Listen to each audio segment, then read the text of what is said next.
Well, hello, and welcome back to the channel you've stumbled across today. If you're watching in the morning, evening, afternoon, whenever you happen to be here, welcome. We're going to be reviewing some Aliens. It's a Friday evening, and I figured, hey, what better thing to do than to review some Alien shows with the community here today. I haven't been feeling the greatest throughout the day, and I still figured I'd pop in and we can review this. Apparently, they decoded Sumerian tablets, and it's extraordinary what they've found. So, I figured we could review this together. I've got a nice burrito here. I'm going to be eating that through the stream, and just discussing what we see. As we found out last time, a hard analysis must be done when reviewing these sorts of things. So, come join me.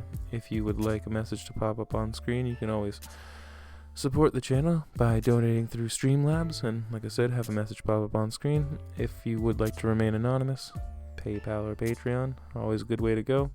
If not, share, like, subscribe, all those good things. But let's just start reviewing this thing. Hey Lee, how's it going? Thanks for joining us there in the chat.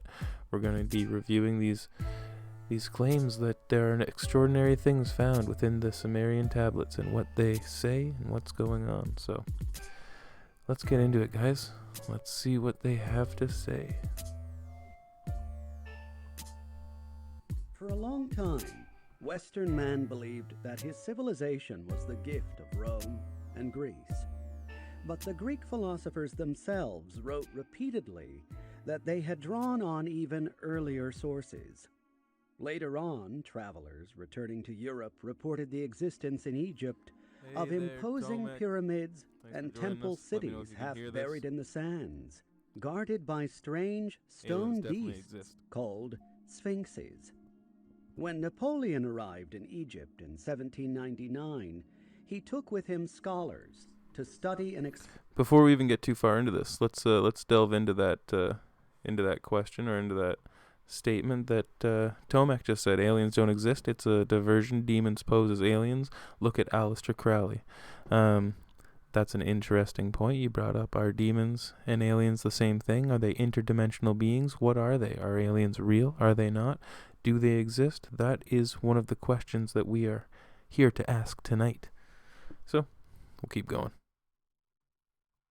Explain these ancient monuments. One of his officers found near Rosetta a stone slab on which was carved a proclamation from 196 BC, written in the ancient Egyptian pictographic writing hieroglyphic, as well as in two other scripts.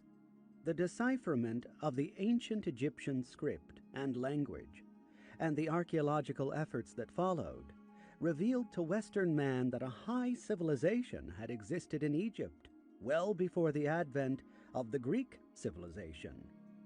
Egyptian records spoke of royal dynasties that began circa 3100 BC, 2 full millennia before the beginning of the Hellenic civilization. Reaching its maturity in the 5th and 4th centuries BC, Greece was a latecomer rather than an originator. Was the origin of our civilization then in Egypt? So, what they're saying is the origins of civilization were not necessarily based in Greek mythology. Within Greek mythology, they're saying they base their things off of previous nations. Interesting. Very interesting. How do you feel about that, guys? As logical as that conclusion would have seemed, the facts militated against it. Greek scholars did describe visits to Egypt, but the ancient sources of knowledge of which they spoke were found elsewhere.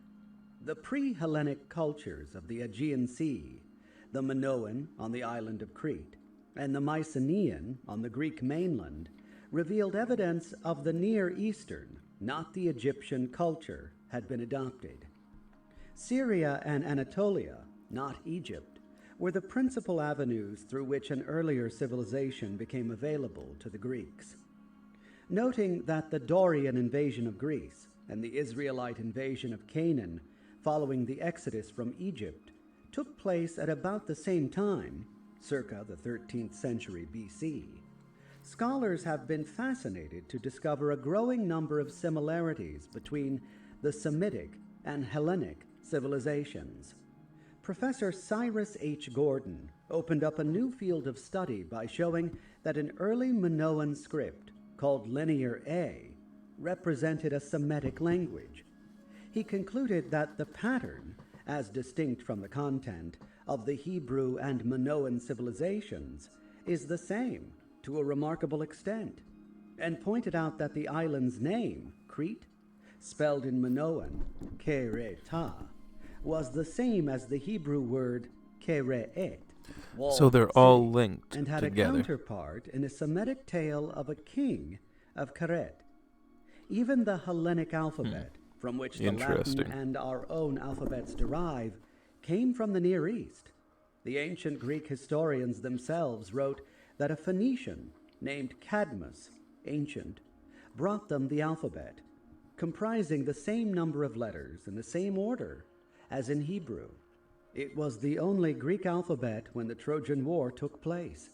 The number of letters was raised to 26 by the poet Simonides of Ceos in the 5th century BC. That Greek and Latin writing, and thus the whole foundation of our Western culture, were adopted from the Near East can easily be demonstrated by comparing the order, names, signs, and even numerical values of the original Near Eastern alphabet with the much later ancient Greek and the more recent Latin. The scholars were aware, of course, of Greek contacts with the Near East in the first millennium BC, culminating with the defeat of the Persians by Alexander the Macedonian in 331 BC. Greek records contained much information about these Persians and their lands, which roughly paralleled today's Iran. Judging by the names of their kings, Cyrus, Darius, Xerxes, and the name of their deities, which appear to belong to the Indo-European linguistic stem. Interesting. Pretty interesting. It's crazy to see this type of thing out in 2019 because he's talking very slow, and we need information to be processed quickly. But yeah, we're gonna keep watching this for a bit. I might look for some more alien proof. I just want to watch some alien videos here with you guys and see what you guys have to say about that, because I'm into those sort of mysteries. And like I said, I was just having a relaxed evening, so I figured I'd pull up whatever I was watching and we could review it together. But personally, I'm finding this kind of boring so far, so I may look for something else. And we'll just go from there, guys. We're hanging out, doing our thing here on the Elder channel. If you want to come hang out, come hang out. If not, that's good. See you later. Yeah, here you go, guys. Let's keep it going. Also, let me know what you're feeling, if you guys think that this is interesting, if you are not into it. And yeah, let's go. Reached the conclusion that they were part of the Aryan, lordly people that appeared from somewhere near the Caspian Sea toward the end of the 2nd millennium BC, and spread westward to Asia Minor, eastward to India, and southward to what the Old Testament called the lands of the Medes and Parsees. Yet all was not that simple. In spite of the assumed foreign origin of these invaders, the Old Testament treated them as part and parcel of biblical events. Cyrus, for example, was considered to be an anointed of Yahweh. Quite an unusual relationship between the Hebrew God and a non-Hebrew. According to the biblical book of Ezra, Cyrus acknowledged his mission to rebuild the temple in Jerusalem, and stated that he was acting upon orders given by Yahweh, whom he called God of Heaven. Cyrus and the other kings of his dynasty called themselves Achaemenids, after the title adopted by the founder of the dynasty, which was Hakam Anish. It was not an Aryan, but a perfect Semitic title, which meant wise man. By and large, scholars have neglected to investigate the many leads that may point to similarities between the Hebrew god Yahweh and the deity Achaemenids, called Wise Lord, whom they depicted as hovering in the skies within a winged globe, as shown on the royal seal of Darius. It has been established by now that the cultural, religious, and historic roots of these old Persians go back to the earlier empires of Babylon and Assyria, whose extent and fall is recorded in the Old Testament. The symbols that make up the script that appear. Yeah, Lee, you just said there. Some say we were born from an interbreeding of a clone and the alien master. I mean, like Prometheus? Kind of like the Alien series. This thing's super spicy, and I can't handle spice. I love the way it tastes, but it messes me up. But yeah, some people think that we were clones and that we were genetically altered. It's an interesting theory, and this is cool to see what they're saying and how some things potentially just match up, and it's all about phrasing and the way that you look at it, I guess, in my opinion. Appeared on the Achaemenid monuments and seals were at first considered to be decorative designs. Engelbert Kampfer, who visited Persepolis, the old Persian capital, in 1686, described the signs as cuneids, or wedge-shaped impressions. The script has since been known as cuneiform. As efforts began to decipher the Achaemenid inscriptions, it became clear that they were written in the same script as inscriptions found on ancient artifacts and tablets in Mesopotamia, the plains and highlands that lay between the Tigris and Euphrates rivers.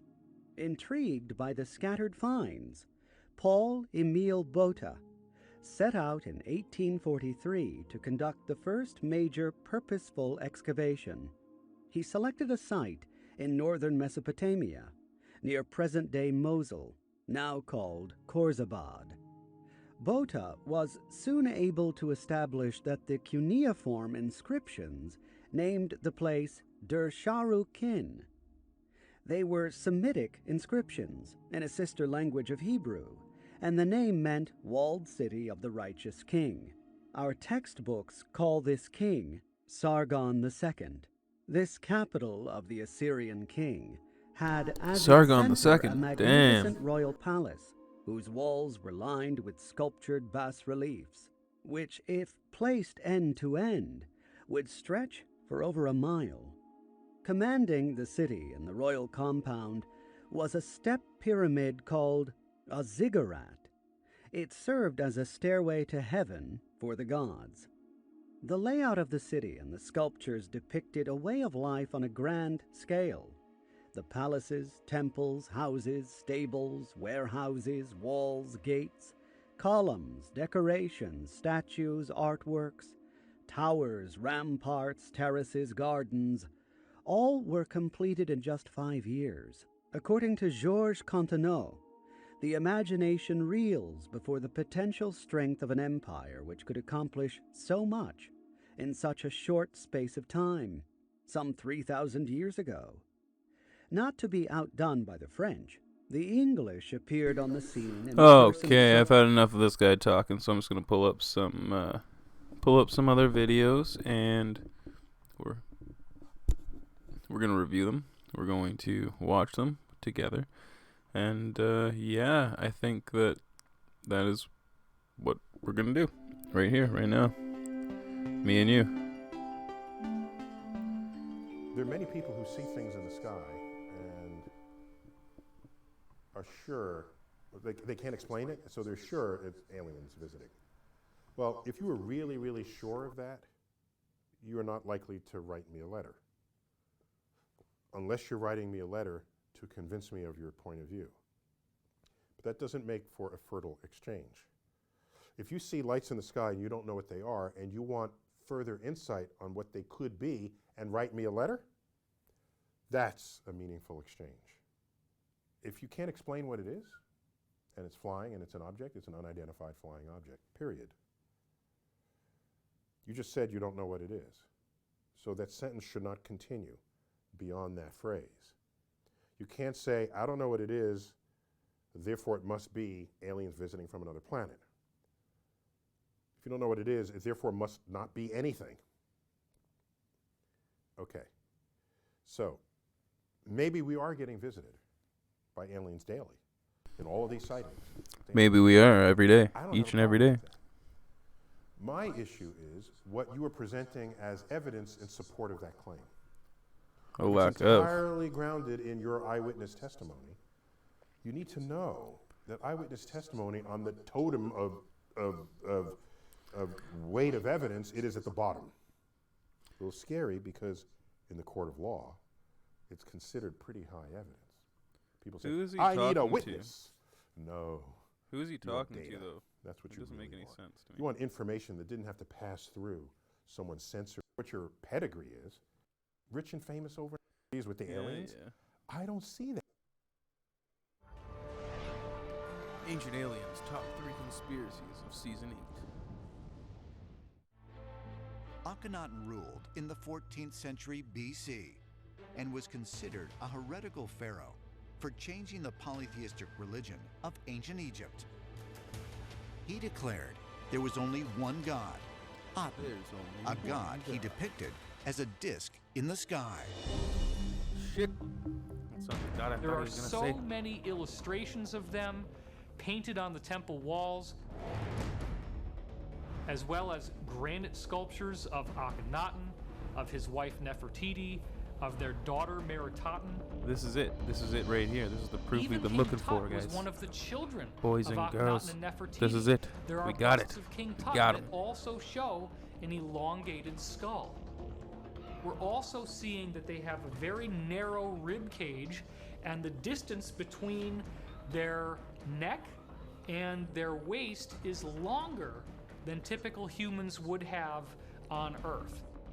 You look at this granite bust of Meritaten, where her head extends all the way back, there's no hair, and you tell me that if a guy actually made that as a mistake, that he would still be allowed to work or even allowed to finish the sculpture?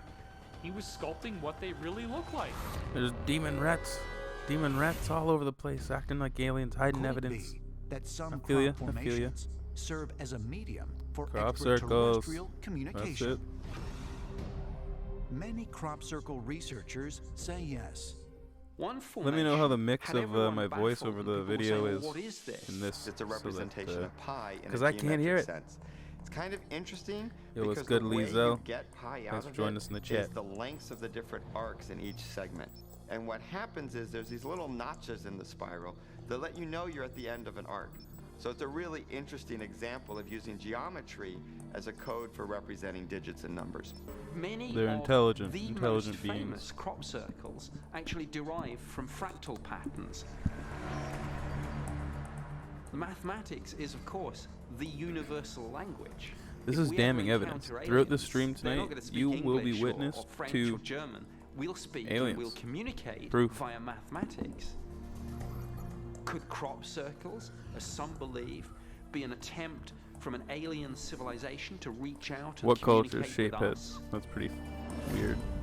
But, There's you a know, consistent cultural amount of practices. sacred Is that geometry, abuse? I'd say so. You're tetrahedrons, cubes, octahedrons, and even more complex geometric patterns. saying that there's some cultures that shave heads? That is what I would call abuse.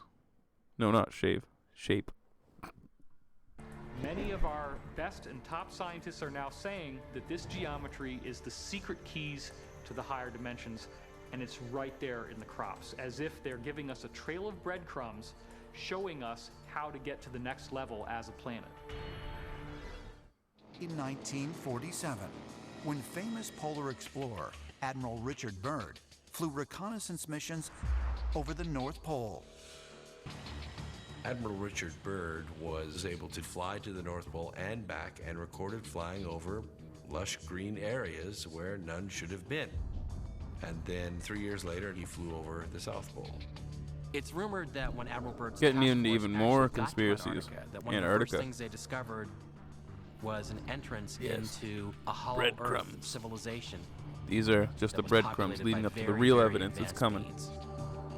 Aliens. Admiral Byrd These made are a lot of aliens. unusual statements, finding including them tonight. talking about what I didn't have any tinfoil to put on my head, so I'm gonna be vulnerable to the mind control thoughts of the aliens up above. But You all be safe out there and put on your tin foil, because we're going to get deep. He called a new kind of craft that could fly from pole to pole. Is it possible that entrances to another world can be found at the Earth's poles? And if so, did Admiral Byrd actually pass through one of them? According Did to some Admiral ancient Byrd pass astronaut through it? theorists, such gateways do exist. But rather than leading to inner Earth, they may be portals to another dimension. But whether an other Earth exists, what would its discovery mean for the future of humanity? If we were to discover the other Earth, the place we have sought, the missing world, it would be profoundly humbling. Did ancient aliens really help to shape our history? Did the show Ancient Aliens really have a cultural impact? So they ended it there with like, there's a different society. Anyway, that's cool. That was good enough for me. I think that was pretty cool. Ancient Aliens, King Tut's alien protector. We got a few choices here, boys and girls.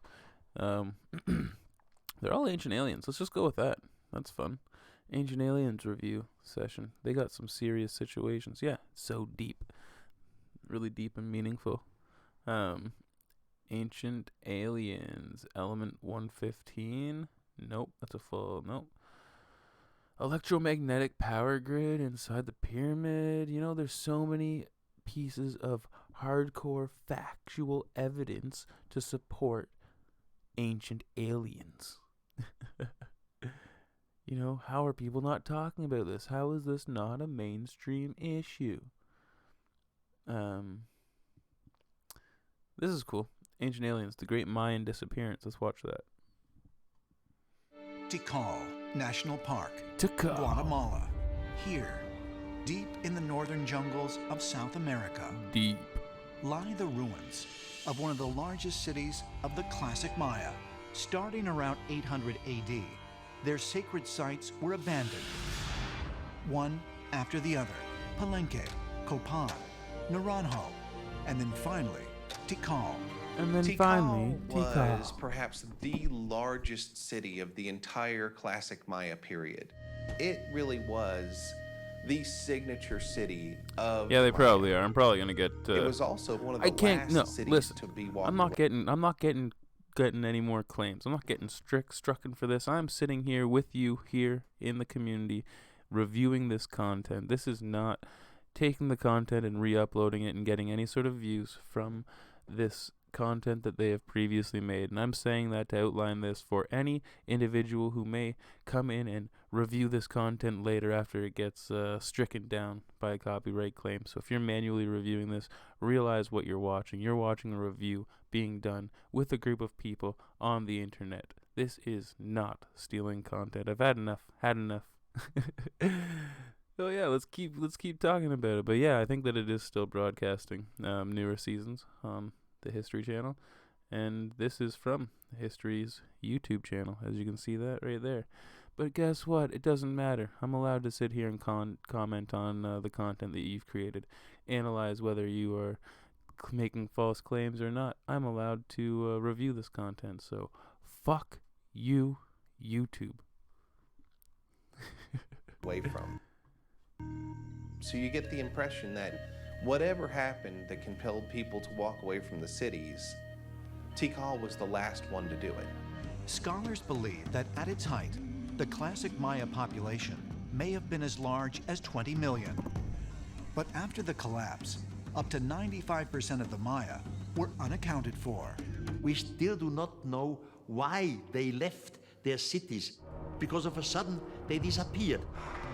And it was not a war, because you find no traces of a war, no traces of destruction. They left, we don't know why and where they have gone. Historians have noted that the disappearance of the classic Maya seems to correspond with the end of one of their calendar cycles. But the priestly class seemed to have made a new calendar called the Long Count. We're still not really sure why they created this calendar, but I do note that its timing seems to time with major events The Maya are leading their lives based on this long count calendar. I'll tell you right now, boys and girls, I know for a fact that we all died in 2012, according to the Mayan predictions. It went through, it happened. Take a look around you. Has anything been the same? Nothing's been the same since 2012. I'll tell you that right now. We're all dead. We're in a parallel universe. We didn't die. We were transferred through space and time and entered a reality that has altered the effects of mankind. All due to the Mayan predictions. And that is where we're at. And that's what's going on today. And I'll tell you that for a fact.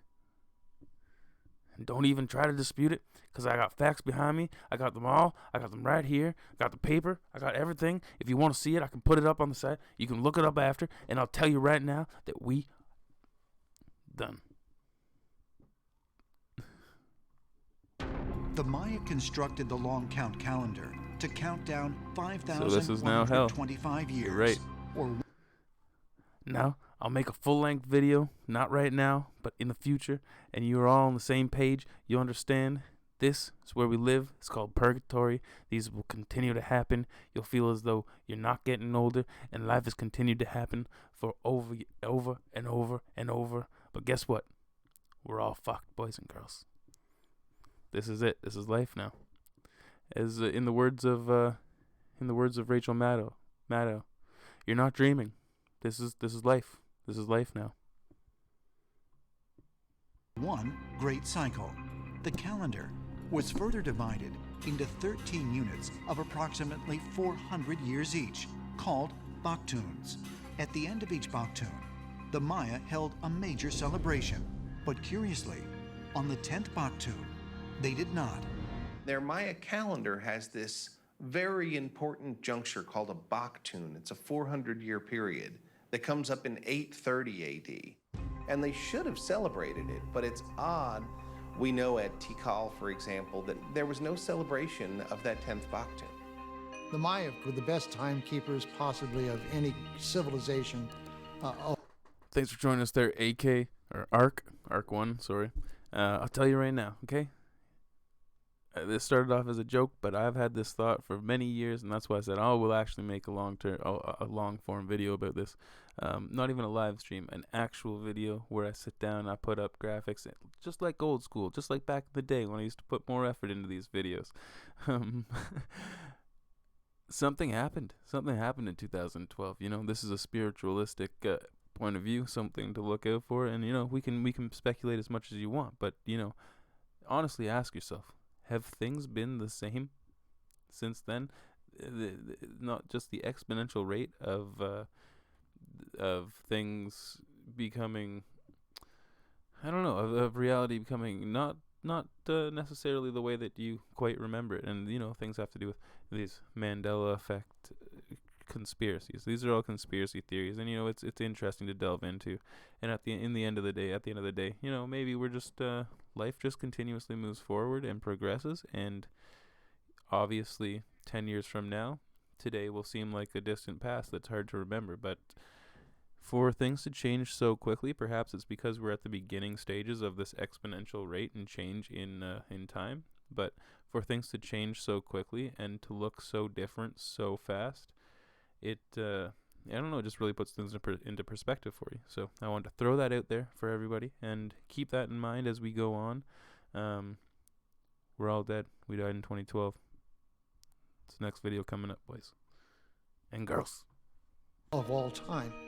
So if they know so much about time and they knew when to do things, was their disappearance from their cities really planned according to their calendar? Now, the Maya of today that have survived talk about how their ancestors went home. Where is home? is it possible the long count calendar was actually counting down to a preordained date when the Maya knew they would disappear? And if so, could further evidence of this be found by examining the clues left behind in Tikal? Archaeoastronomers have noted that the 7 most important pyramids in the Grand Plaza form the same geometric patterns as the 7 stars comprising the Pleiades constellation, a star cluster revered by many ancient cultures across the globe. Many of the Mayan monuments have undeniable celestial alignments with the Pleiades star cluster. Is it possible that these people originally came from the Pleiades, and that's why they encoded the Pleiades in their monuments so many times, and then eventually they returned home? Today, in abduction law, many people report that their abductors come from the Pleiades. That's what they tell the people who've been taken away. So we seem to have a situation, potentially, where entities from the Pleiades have visited the Earth, have interacted with humans for literally thousands of years. Could it be that the collapse of the classic Maya society was due to a mass abduction, as some ancient astronaut theorists suggest? Was this an event that the elite priests and rulers were counting down to? I don't think didn't so. leave because of drought. You think so? I'm not too sure. You think that these guys left because of drought? She doesn't think so. They left because it was some kind of harvest. It was an experiment. The Mayans reached some place, and somebody took them from here. Kids were eating Tide Pods before 2012. It's just not Tide Pods, but they were doing stupid things in a similar manner. You know, like when you were a kid, did you ever take an eraser to your hand? Make like an eraser burn just to prove you were cool when you were a little kid. Like that's just as dumb. That's just as stupid. If not, well, it's not worse, but it's just as stupid. There are lots of dumb things kids do, but I see where you're coming from. I see where you're coming from there, Lee. Were kids eating Tide Pods? Not necessarily that far gone. But we're talking about the Mayans and where they went and where they may be and if they're still around and what happened. I got sidetracked with 2012. Right? Where are the Mayans? That's what we're saying. Alien proof of aliens, the Mayans' disappearance. Is that proof of aliens? We're here to find out tonight on the channel. It was the end of a calendar cycle and the beginning of another calendar cycle. It means a lot to some intelligence out there. It means something to someone, somewhere. Right? It means something to someone, somewhere, just not me. I don't know what it means, but if you do and you're out there and you're that life, please let us know. We've been looking. Alien messages in our DNA. Is that the next one? I don't know. Might be. Voynich manuscripts. You ever seen that stuff? Yeah, let's get into it. Alien messages in our DNA. The University of Cambridge, England. March 1953. American biologist James Watson and English physicist Francis Crick discover the three-dimensional double helix shape of DNA. But our genetic code proves to be so complex that Francis Crick proposes it did not develop by chance, and also that it is not of this earth. Sir Francis Crick said that the human genome is not something that could have occurred randomly, and that therefore... Mel Gibson made a movie on like a fake race, I think. He just made up a language and stuff. It was supposed to be something like Within the Minds or something like that, but it was a cool one. Apocalypto. It's a really cool movie, but nobody speaks any language in it. It's a made-up language that they made. It's interesting and kind of strange. Is our DNA proof that aliens exist? Let me know in the comments below. Or we were somehow programmed specifically by extraterrestrials, it would seem, many thousands of years ago.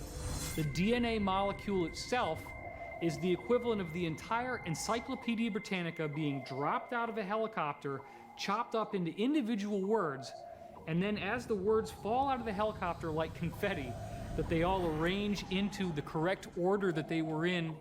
That's the madness that is required to even speculate that DNA could have evolved randomly on Earth. Is it possible that DNA is an intelligently designed code? And if so, might there even be more information embedded within our genetic makeup than scientists have yet to find? As an information molecule, I think DNA is much more attractive than radio signals and so on. It lives longer, it has the ability to self-replicate, and it has an astronomically tiny error rate. And so these three properties make DNA a unique storage device. So if you want to store a secret or a stamp of the maker, DNA would be your choice. Could it be that there are messages actually imprinted right in our genetic makeup? Ancient astronaut theorists say yes, and contend that part of that message may be contained within the universal structure of DNA, which consists of a series of 3 molecule combinations known as codons, or triplets. They say that it is much more than coincidence that 3 is also the number of stars in Orion's belt, the number of pyramids on the Giza Plateau that line up with those stars, and the basic geometry behind the pyramid shape itself. We have a very fascinating connection to data points saying the same thing. Number 3 is where you begin building geometry. The DNA molecule has an underlying geometry to it. With that said, Lee, our DNA is close to monkeys and pigs, so a monkey screwed a pig and boom, we got evolution. But I think that the question is more so not is our DNA proof of alien existence? Is DNA in general life? Is intelligent life? Is that proof of a higher power? Is that proof of outside influence? What is that proof of? Because clearly it's pretty hard to find throughout the universe from our known investigations. We've been searching. That's what this stream's about. We're looking for intelligent life, something else with some active DNA. Where is it? It's in my IMSA. IMSA. Y'all get it? You know what I'm saying? Orion's belt was also on a cat from Men in Black. You believe there. Don't know what your name is, but I know that you're correct. I know that you're very correct, that the universe is all around us. It's in the collars of cats on Men in Black. It's everywhere. But is it in our DNA? Is it still there? Where are the god-dang aliens? Do you believe in aliens? Do aliens disprove God? What? What do you think? How do you feel? What? Are you going to answer? Are you going to speak up? You got your opinion? Or are you going to keep quiet? Like a little bitch. Tell me how you feel. You believe in God, or do you not? Do aliens affect your belief in God? Or do they not? And why? Why and why not? Geometry is intrinsic to the design of the universe, and that the number 3 builds the triangle being the building block of all other geometry. Maybe we'll learn some very interesting things once we can correctly decipher the message. Are there alien messages all around us, hidden within elaborate designs? Embedded in geographical alignments, carved in rock, etched into the landscape, and even encoded in our DNA? And if so, might there be some significance to the fact that we are just now beginning to discover these messages? In the book of Daniel, there's a chapter that tells Daniel to seal up the prophecies of the Hebrew scriptures, and it will be opened again in the days when human beings are running to and fro and knowledge will increase. Well, we could argue that we're living in those days that Daniel was writing about. So much of what we know about ancient culture, ancient architecture, ancient technology is encoded. There are codes in literature. We see in the New Jerusalem diagram that there is encoding, again, in geometry, in the architecture. These codes were left to us a long, long time ago so that we could find our way, so that we could remember who we are. Is it some kind of message for us from the past that we're to decode when we have reached a higher state of... Is it some kind of message from us from the past for us to decode when we finally get it? I really just don't like that guy very much on Ancient Aliens. Yo, so you'd say there, you never saw an alien, but if you did, that it would definitely change your perspective, to and fro. And then Lee said, so that was Lizelle, and Lee said, I believe in an outside life, not sure where it came from. It could be God or outside life. So I'm gonna address you right there, Lizelle. Never seen an alien, but if I could, potentially, it would change my mind. No, could definitely change your mind. Change your mind on what? On the belief in God? Because potentially for me it may only reinforce my beliefs in some sort of outside power. I think that if there was life and it was created, then it would have been created throughout this universe. Although, you know, if you're going from a Christian perspective, then I guess you're only looking at this world, right? But that same creator could have created whatever. And we don't have the stories because it's only been given to us from one specific perspective of mankind.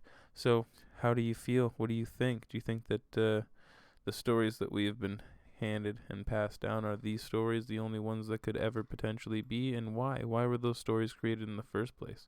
You know, because if I was in that position back in the day and I saw the opportunity to manipulate and control society through a set of rules and regulations that I was now just putting in place, I think that I would have gone there. If everybody was worshiping a god and nobody was talking to him, I think that I probably would go ahead and, you know, walk myself out into the woods for a couple days and come on back and speak to the masses and say, hey, guess what, guys? You know that dude that everybody's been praying to? I just talked to him, and guess what he told me? These rules. And guess what else he told me? I'm the leader, and I'm telling y'all what to do now. 'Cause I got the power. He gave it to me. That's how you get religious organizations. So, keep a smart mind, people.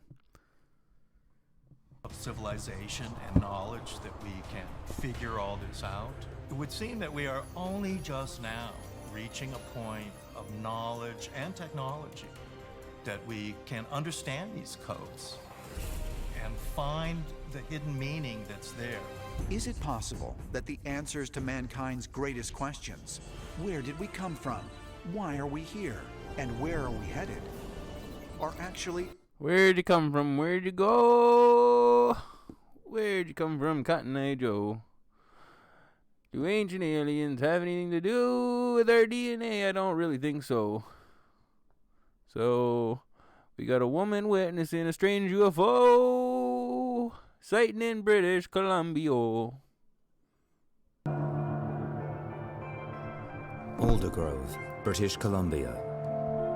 Located in the fertile Fraser Valley, it's an average working-class town where everyday life is simple and good. When my husband and I split up, then I decided that I wanted a better life, a quieter life for my children, somewhere where I felt they would be safe. So decided to look at Aldergrove and moved there. It's very cunning indeed. The night of the 17th of July, 1991, started just like any other. The kids were in bed, they were asleep, and I had a friend who came to visit me. He'd actually talked about marriage at that point. Thank you. Oh, that's the way I like it. It was quite warm, so we decided to go outside on the back patio just to have our tea out there. It's a nice, beautiful, summer night. Oh, beautiful night. Oh, it's nice out here. Your scalloped potatoes are incredible. Thanks, it's the cream. And I remember all the Your scalloped potatoes are incredible. And I said, do you feel that? He said, yes. I was going to ask you if you felt that. Okay, what is that?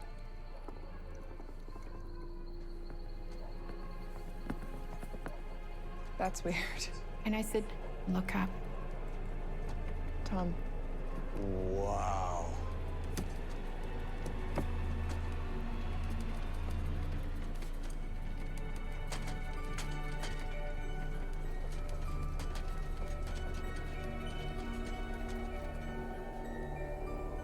This thing was about the size of a football field, if not bigger. It was cloaked, and I say that because the only way that you could see the exact shape Get it of all it spooky was that for it blocked everybody. out the stars. Now we're cooking. Now we're getting creepy. Got no lights on. That's crazy. Alien videos. There were no lights, no sound. No and lights, it was just no floating sound. along, and then it stopped dead on a dime. She knew exactly what she saw, and she wasn't backing down to know what. I felt claustrophobic, and I said, well, is it going to stop coming down? He couldn't handle it. This is dangerous. We should go inside. Come on. Let's go inside. I'm out. I was brave. This guy, we were on our first date. He was acting like a little bitch. He had to go back inside. I was like, no, I don't think so. I'm gonna figure out what this is, and if it's an alien, I'm getting abducted. I want to be abducted. Why not? I want to know what's going on. Out of here, I'm going inside, and you'd better come in with me. He ran inside. I stayed there. To me, it felt like maybe 2 minutes, 3 minutes at the most, and I was just watching it. That And was then not it the was there, case. and then it wasn't. Nope, she was abducted.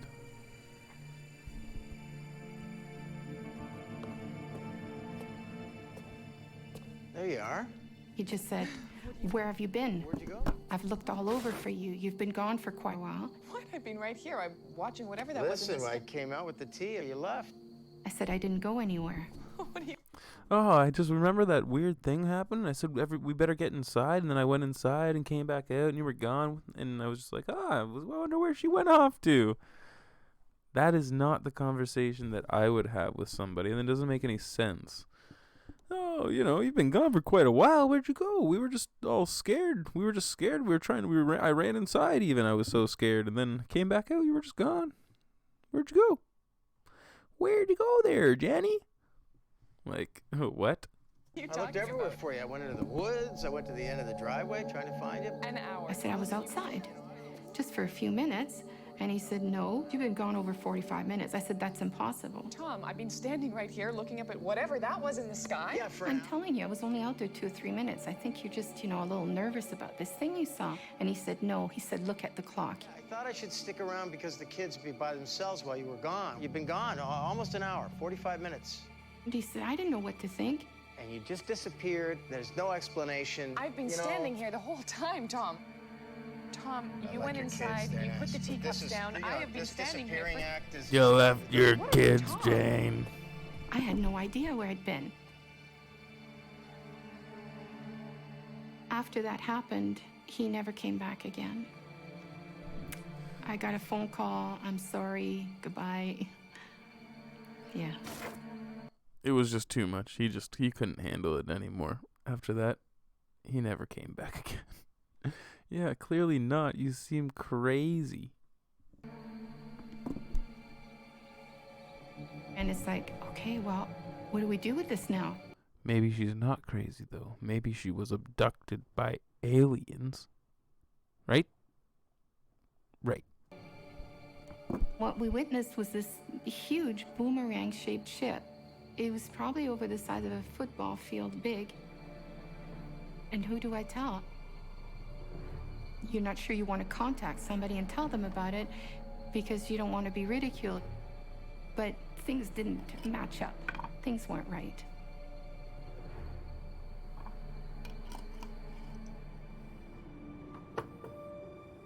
And then the next day, I contacted the planetarium in Vancouver. I said, did you get any other calls? And they said, no, but I'll put you in touch with Vancouver, UFO Vancouver, BC. And didn't even realize it was such a thing. Investigators from the UFO Reporting Center in British Columbia took Karina's case. UFO investigators told her that there was 15 other reports that night of similar objects. You're not crazy. I've There gone were through the 15 records other reports of... UFO-BC, and Listen to me right now. You're not crazy, okay? There were 15 other reports of similar objects in the sky that night. Okay, come on in and give us your story. I'll tell you right now. We'll sit you down. We'll give you some warm cocoa. We'll give you a blanket, put it over top of you, and we'll make you feel all right. We definitely need to get to the bottom of this because there were UFOs in the sky that night. Confirmed. 15 other cases. This is true evidence. we've had about 8 UFO reports of boomerang-shaped craft. It just confirmed that what we had seen was not imaginary. There really was something, because there had been other eyewitness reports that night. But is interstellar travel possible? Astrophysicist Dr. Jamie Matthews is the mission scientist in charge of Canada's first space telescope. I think it's important to keep in mind that the distances between stars are so vast that if you're traveling in the conventional sense, and if you're restricted by the universal speed limit of the speed of light, 300,000 kilometers per second, it's a high speed, but even at that incredible pace, it takes years to cross the distance between even the nearest neighboring stars. Our fastest space probes would take tens of thousands of years to reach the nearest neighboring star. So if people had a real intuition for interstellar distances, they would probably think more carefully about how likely it is that aliens are traversing those distances to visit us and how often they would do it. I'm not saying it's impossible, but it's not as easy as it looks. But is interstellar travel the only way aliens could visit Earth? You know, maybe if we have visitors, they're not coming from another place in our three-dimensional spatial universe. Maybe they're coming from another set of dimensions within a much larger multiverse. There could be many, many dimensions of space and time, of which our 3 spatial dimensions and our 1 temporal dimension are just a subset of them. But if you're going to connect across dimensions, you need to somehow tear a hold in the geometries. If creatures have found a way to do this, then they have developed a very sophisticated technology. If it's happening by accident, they found some natural phenomena that we have not yet encountered. So we have not yet encountered it at all. Tell you right now, we're getting to the bottom of this. We're getting closer. Each and every video that we find, it's just a little bit more evidence to back up the ongoing stream that we have here, the ongoing discussion of, do aliens exist? I hope that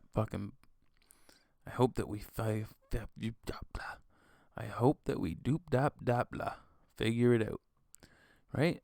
If you have any evidence of aliens, join the Discord. Put the links in the Discord for me to watch during these streams, because guess what? I'm not going to stop looking for evidence of aliens. It's out there. We will find it. I tell you right now, we will find this evidence and we will gather it. We will gather it together. Just like a Bigfoot investigator, we are the alien investigators, and we will get to the bottom of this. Right? If you're not into that, if you're afraid, if you aren't up to the task, get out now, because this is going to get sticky. It's going to get messy. It's going to get rough. But guess what? We are here for the long run, the long haul. The aliens, they can come for whoever they want, but guess what? I ain't afraid. I ain't afraid. I ain't afraid, no alien. Jesus, 50 minutes. What do we got here? Celestial bodies to blame for many UFO sightings? Let's look at this. Same thing. Aliens. Aliens. Aliens. Are they real? the lost tapes from Animal Planet. Reptilians.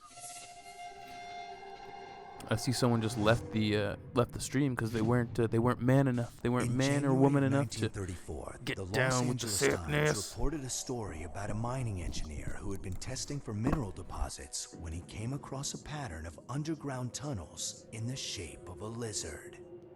The engineer located what he believed to be a large cache of gold tablets. The shaft was flooded with water and the city closed down the project before the engineer could bring his find into the light of day. But some believe these tablets told the history of the underground Mayan lizard people. Reptilians come to Earth to infiltrate the human race.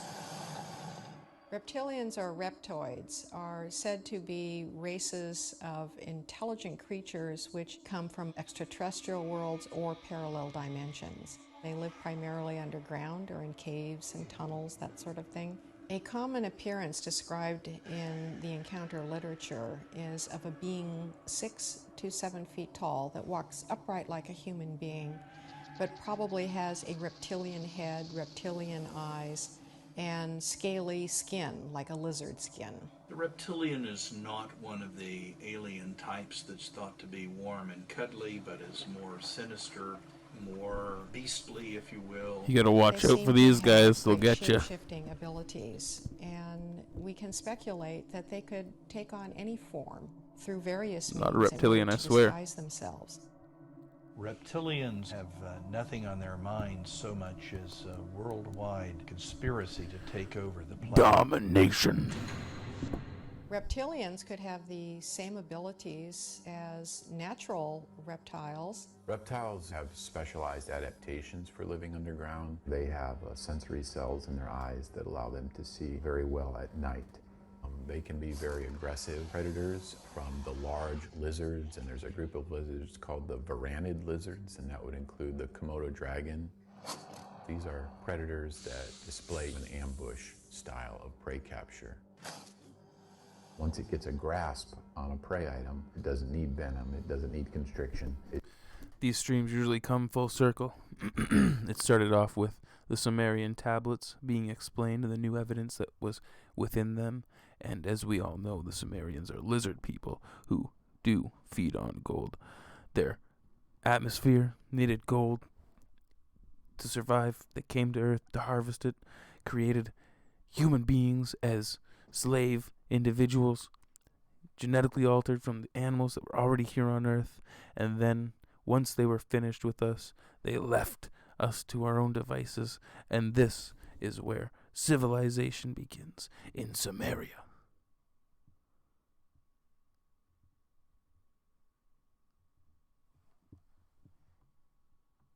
It's just not going to let go.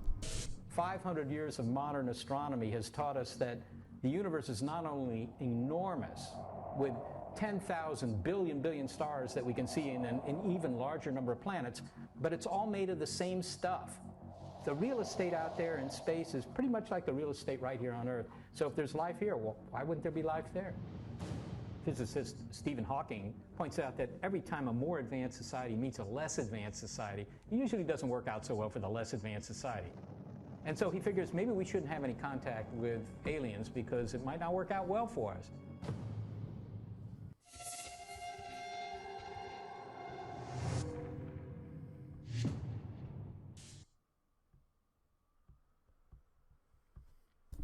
Alright, so we just got some links over on the Discord, so I'm going to hop in there and I'll pull them up. Looks like they may have been a little bit of alien discussions from Tim Pool.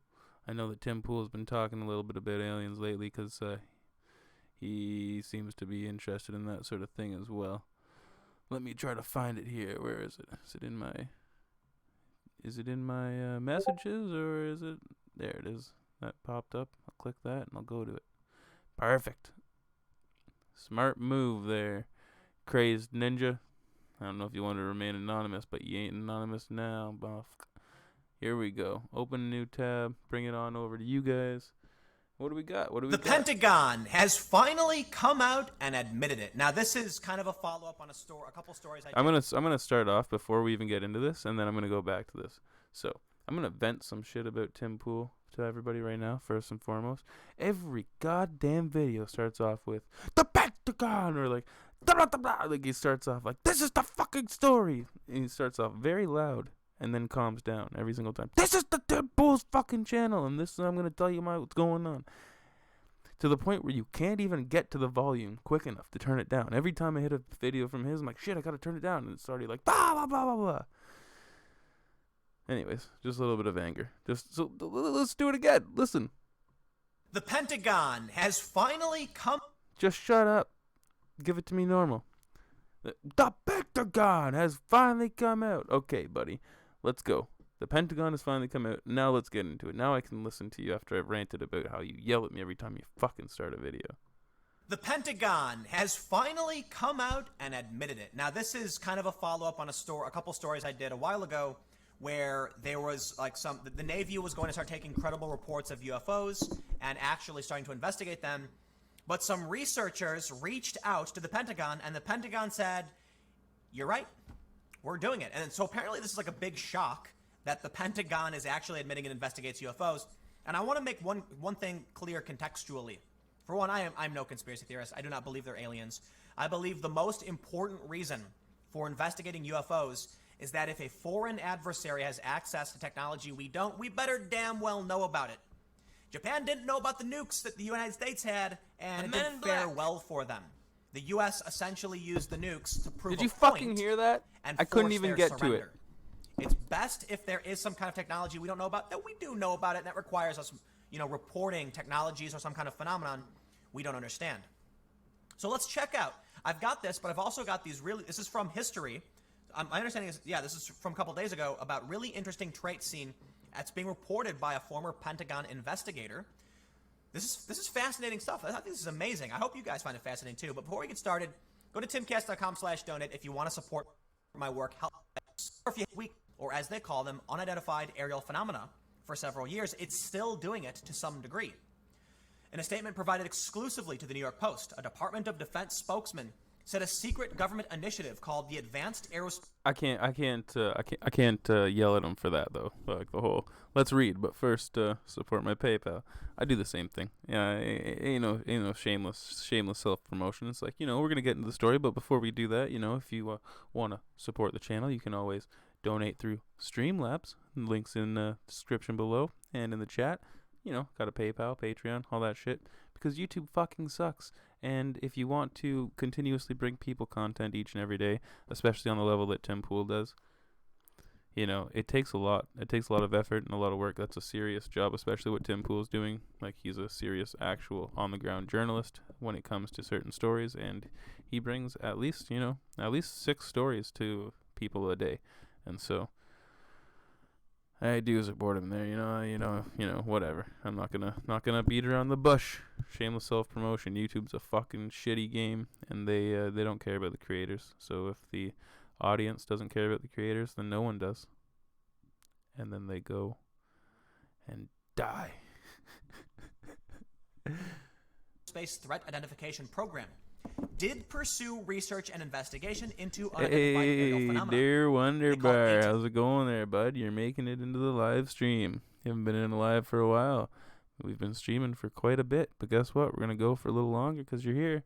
We're watching alien footage, alien stuff. The whole thing about Tim Pool. So thanks for putting this up in the chat. I'll pull up another one. I'll pull up another one. I feel like Tim Pool talks for like 2 or 3 minutes and he gives me all the information that I want to find, like that I want, and then he just rambles on. I probably do the same thing. I watch a lot of Tim Pool's content, so I would not be surprised if I take some of my points and the way that I present myself to you all from him. But yeah, right. I know. I actually didn't watch this video. I wanted to, but I turned it on, and once again, same situation. About 3 minutes in, I just got bored. So I'm going to try to watch it again with you and see what's good. Are they real? Yo, Durr, what's good? You don't need to send money, man. I always say I appreciate the support, but you do not have to do that. If you're going to do that, I suggest that you go to the Streamlabs, right? As little as $1, and then just say stuff in the stream so that you're interacting. So it's cool. I think that is a good way to get everybody interacting. And yeah, Streamlabs is cool, man. It's in the link down below. Just type in whatever message you want. It'll pop up on screen and be read out to everybody.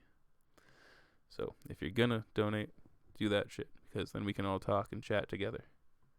15 years after the USS Nimitz UFO encounters, 5 sailors are speaking out, and they say they turned over videos to unknown officials and the evidence was destroyed.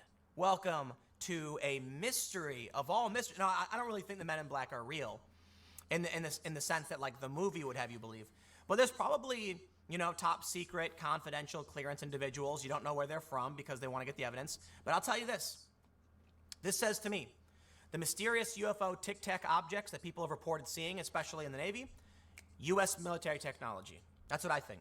And I think this lends itself to that idea. But let's read these statements from these sailors who are speaking out and see whether or not it sounds like it could be military tech. Look, if unknown officials come and destroy the evidence, yeah, maybe they're making something, dude.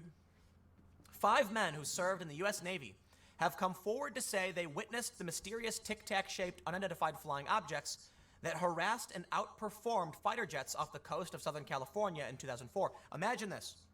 You're an experimental pilot for a high-tech U.S. military program, and you and your buddies are flying weird new machines, and you see a bunch of, like, old-school fighter jets, and you're like, let's screw with them, yeah, and you're, like, spinning around laughing. It's having a good time.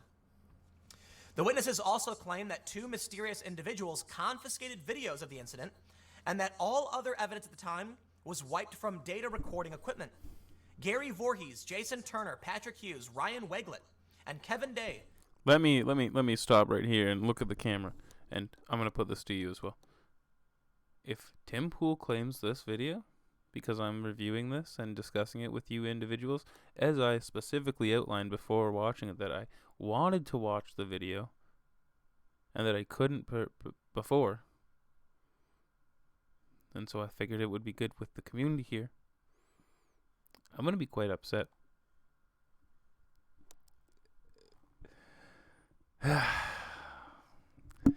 That last claim just really got me. BuzzFeed, fuck yourself. I just BuzzFeed Mysteries. Guess what, guys?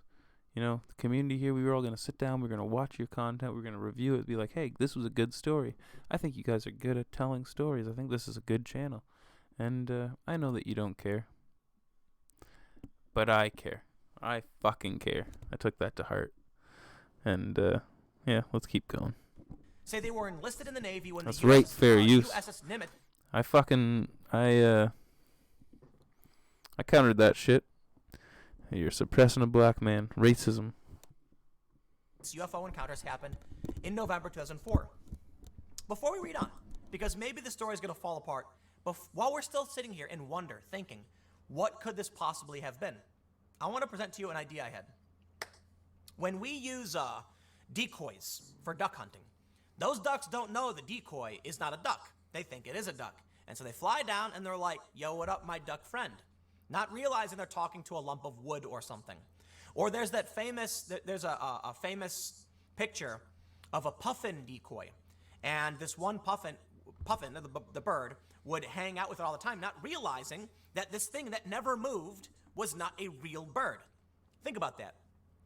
What if the reason we haven't seen aliens is because there are decoy humans that walk around doing stuff, and we just can't tell they're decoys? Wouldn't that be freaky?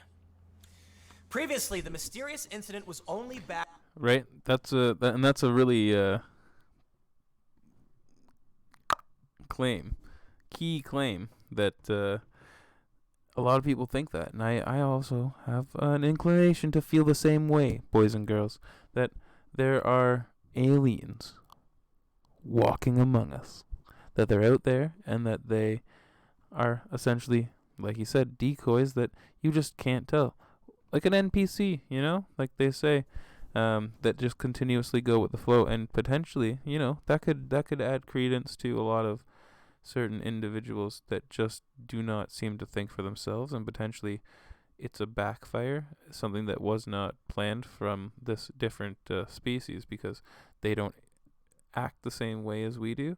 And so with the mass amount of influence on like herding, like a herding mentality, getting people to act like a herd or sheep, the individuals who are NPCs or these decoy entities, they would just go with whatever the mass flow was happening, whatever was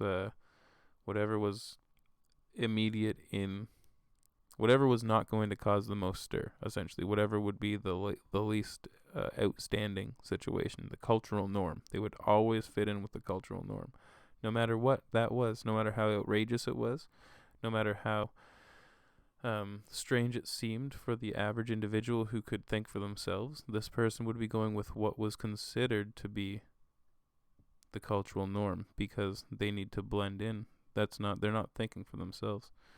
So just an interesting thought. Maybe there's more truth to this, and it bases itself in a larger reality than we even want to admit. Backed by a grainy black and white video taken by fighter jets when they encountered what the Navy acknowledged was an unidentified aerial phenomena, and an eyewitness account given by one of the pilots of the aircraft, reports Popular Mechanics. The witness, Navy Commander David Fravor, has expressed doubt over the accuracy of the stories the five have told about the incident. In response, the five say it's disappointing to learn Fravor believes their account are not accurate. However, they stand by their claims and insist the only reason they went public was to support Fravor and their fellow sailors. That's what it's always been about since day one, Turner, a former petty officer aboard the USS Princeton, says. Voorhees, also a petty officer on the Princeton, which was part of the USS Nimitz carrier group, said he heard radar technicians on the vessel saying they were getting ghost tracks and clutter on the radar.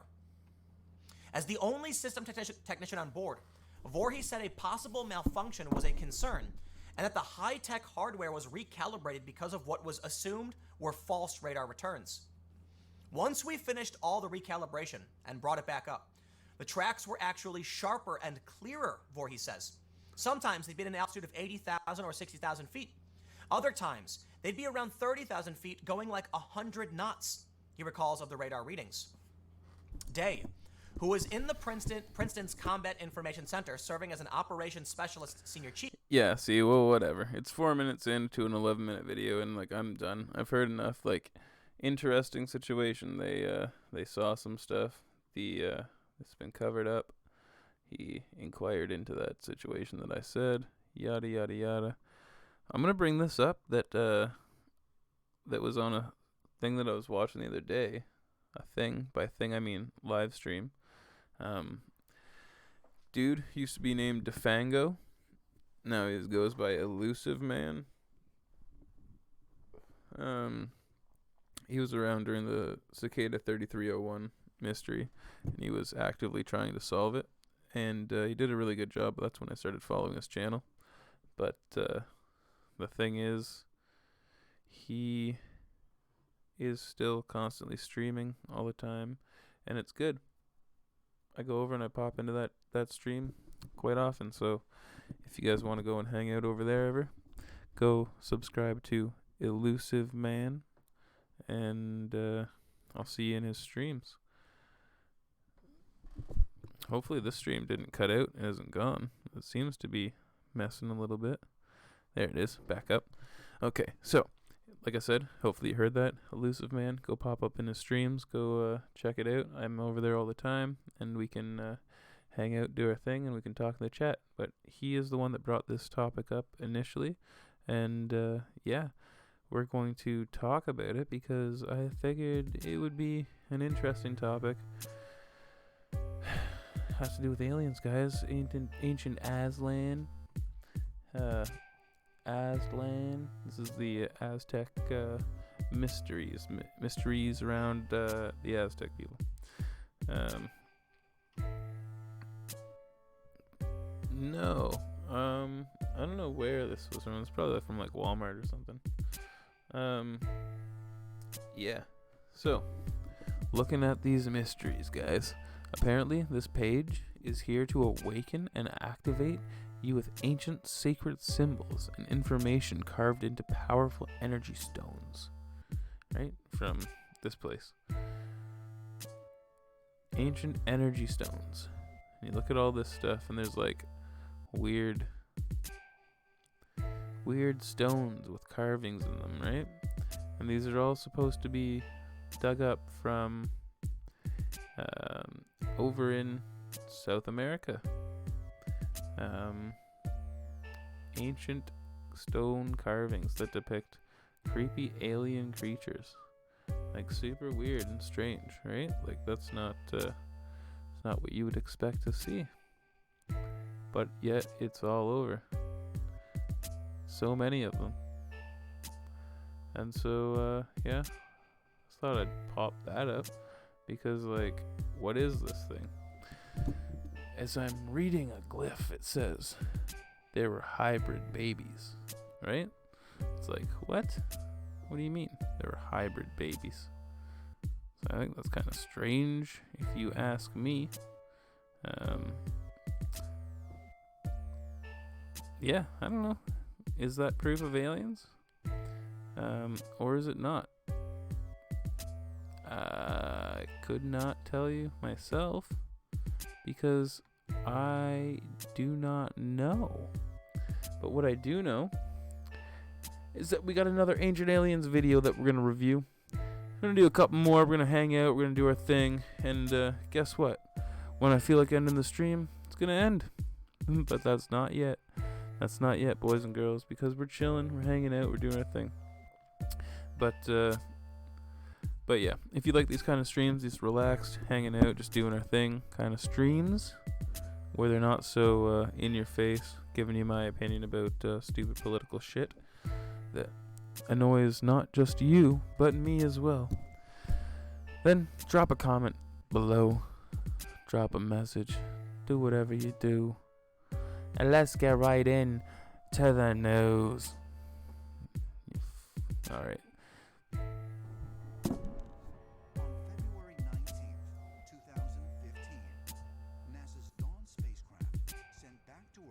Images of mysterious. On February 19th, 2015, NASA's Dawn spacecraft sent back to Earth images of mysterious bright lights reflecting off the surface of a dwarf planet called Ceres. While some scientists have suggested that the lights are the result of something natural, like an ice field or escaping gas, higher resolution images have failed to uncover the true cause of the reflections.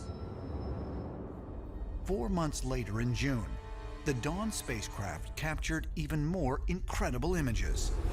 Images that reveal what looks like a 3-mile tall pyramid. These are possibly technological structures. So this brings up the question, is it possible that these were built by extraterrestrials? Instead of looking at the creation myths from Sumer as mythology, maybe this is scientific data that we should be revisiting. Might further exploration of Ceres reveal evidence that it once served as refuge for the survivors of an alien war? Ancient astronaut theorists say yes, and claim that according to the Sumerian texts, these warring extraterrestrial factions also took refuge on another planet, Earth.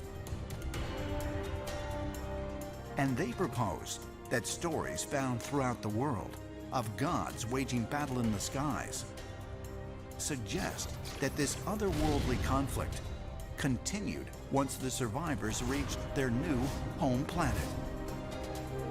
All over the world, we're seeing evidence of these ancient wars that took place. They took place in Greece, they took place in Norse mythology, all throughout Mesoamerican symbolism.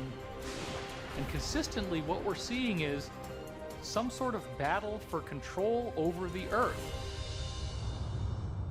When you look at many of these ancient tales, it would seem to be that the gods are warring amongst themselves over us. This lends to an intriguing possibility that we are the descendants of the winners. They must worry about There are us. certain groups that are pushing for us and really We are the descendants of the winners, and all of them We are the descendants of the aliens, blah, blah, blah, blah. Nazca Lines, what do aliens know about climate change? They know it all. Tyler, have you seen those alien mummies they found? Oh, I've seen those alien mummies they found. Those alien mummies, those alien mummies that you're talking about, from that like weird channel, what is it? Like Gaza something or something? I believe so. I believe I have, and I'm intrigued. I'm intrigued by a lot of the stuff. I just don't know how I feel. You know, there have been so many hoaxes over the years, and it leads you to be very skeptical. Although, you know, they do x-rays and they say that there are bones inside, but what's actually happening, right? And when you say Nazca, you talking about the Nazca Lines? What are you talking about? What are you getting at? But yeah, I think that I have seen them. Is that what you're talking about? Rallying because, in fact, we are their direct descendants. They created us through some sort of genetic engineering. And then there's other factions that want to wipe us off the face of the earth completely, and those wars may still be being fought right now.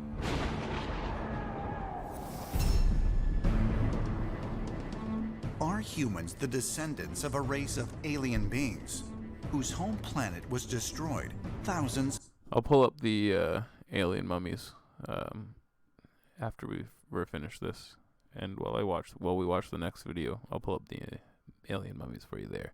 Lazel. Of years ago.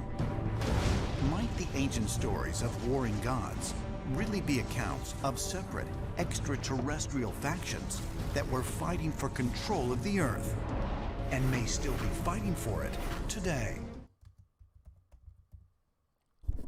So, Ancient Aliens, these little clips, they just abruptly end like that, and they're just like, well, guess what? We'll give you zero information and then pose a question at the end. So hopefully you comment on this video, and then you are interested in Ancient Aliens, yada yada yada. But this is an interview with aliens by Herman Sue, 3.12, 3.12, right? 3.12K subscribers. So it's not the biggest channel, but it's about the same size as mine. And they are putting out a video entitled An Interview with Aliens. So we're going to review this, and we're going to give our comments on it. Do not claim this fucking video. They're no better than anything else because they're ruining the beautiful gift that life gave them. And so if we were them, how would we view ourselves?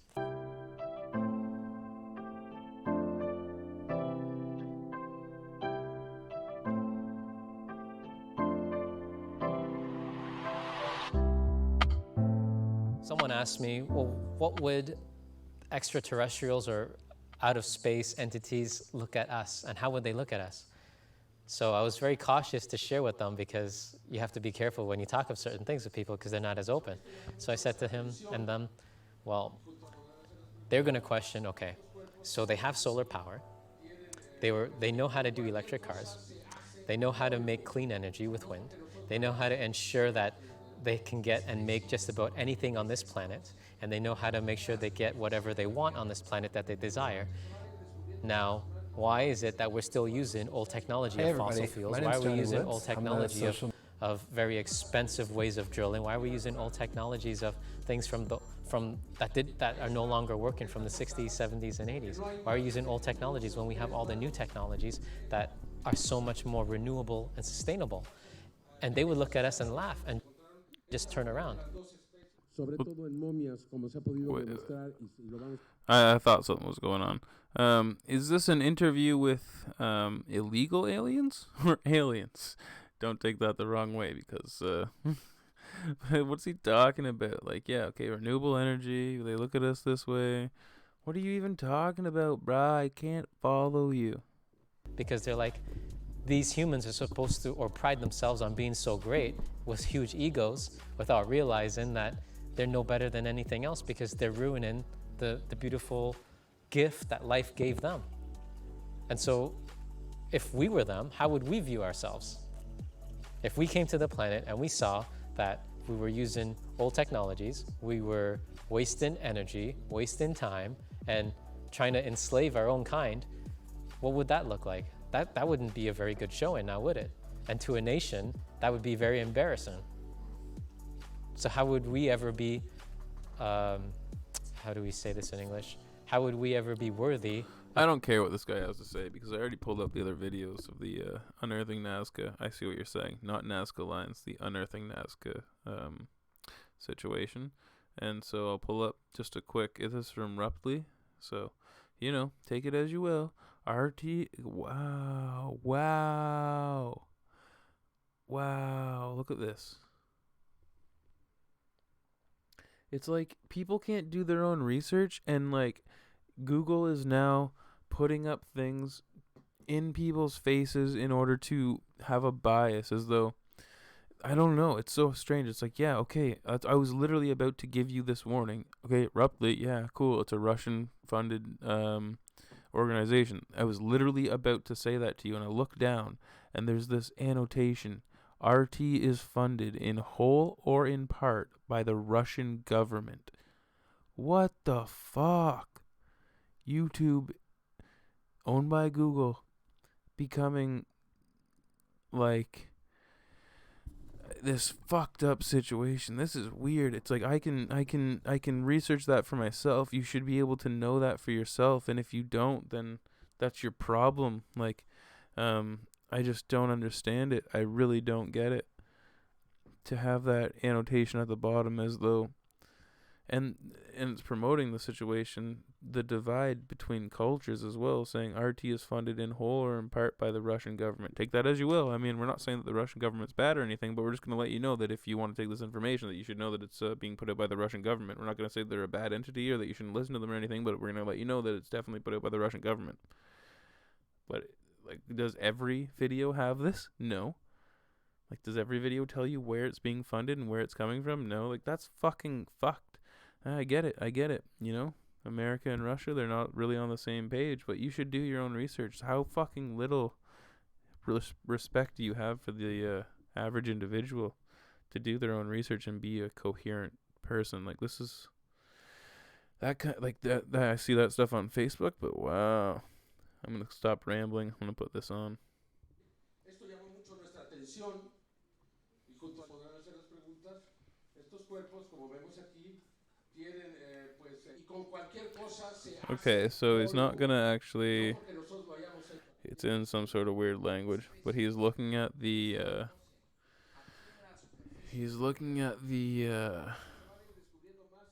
mummies that they found, and he's talking about them, showing the x-rays, showing that there are bones inside, and going over just like just what they found in general, right? Like they found a bunch of mummies that had elongated skulls and there were bones inside when they ended up doing x-rays. So I'll pull this up for us all, and we will be able to watch something that's not in Spanish or whatever language this is.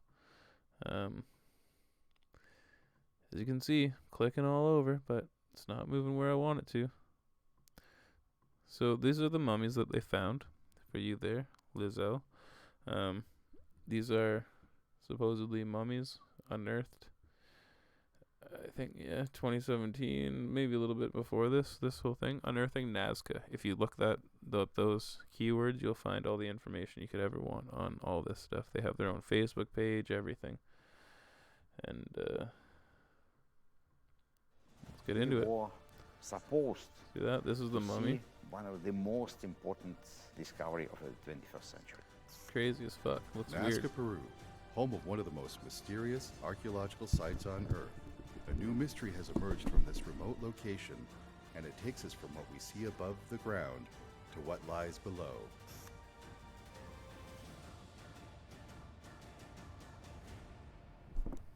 They won't ban me for anything. AOC eats babies all We get day, a lot of leads probably. here at Gaia I can't regarding say for certain. discoveries or investigations, but one particularly interesting lead came to us from a journalist named Jaime Musan.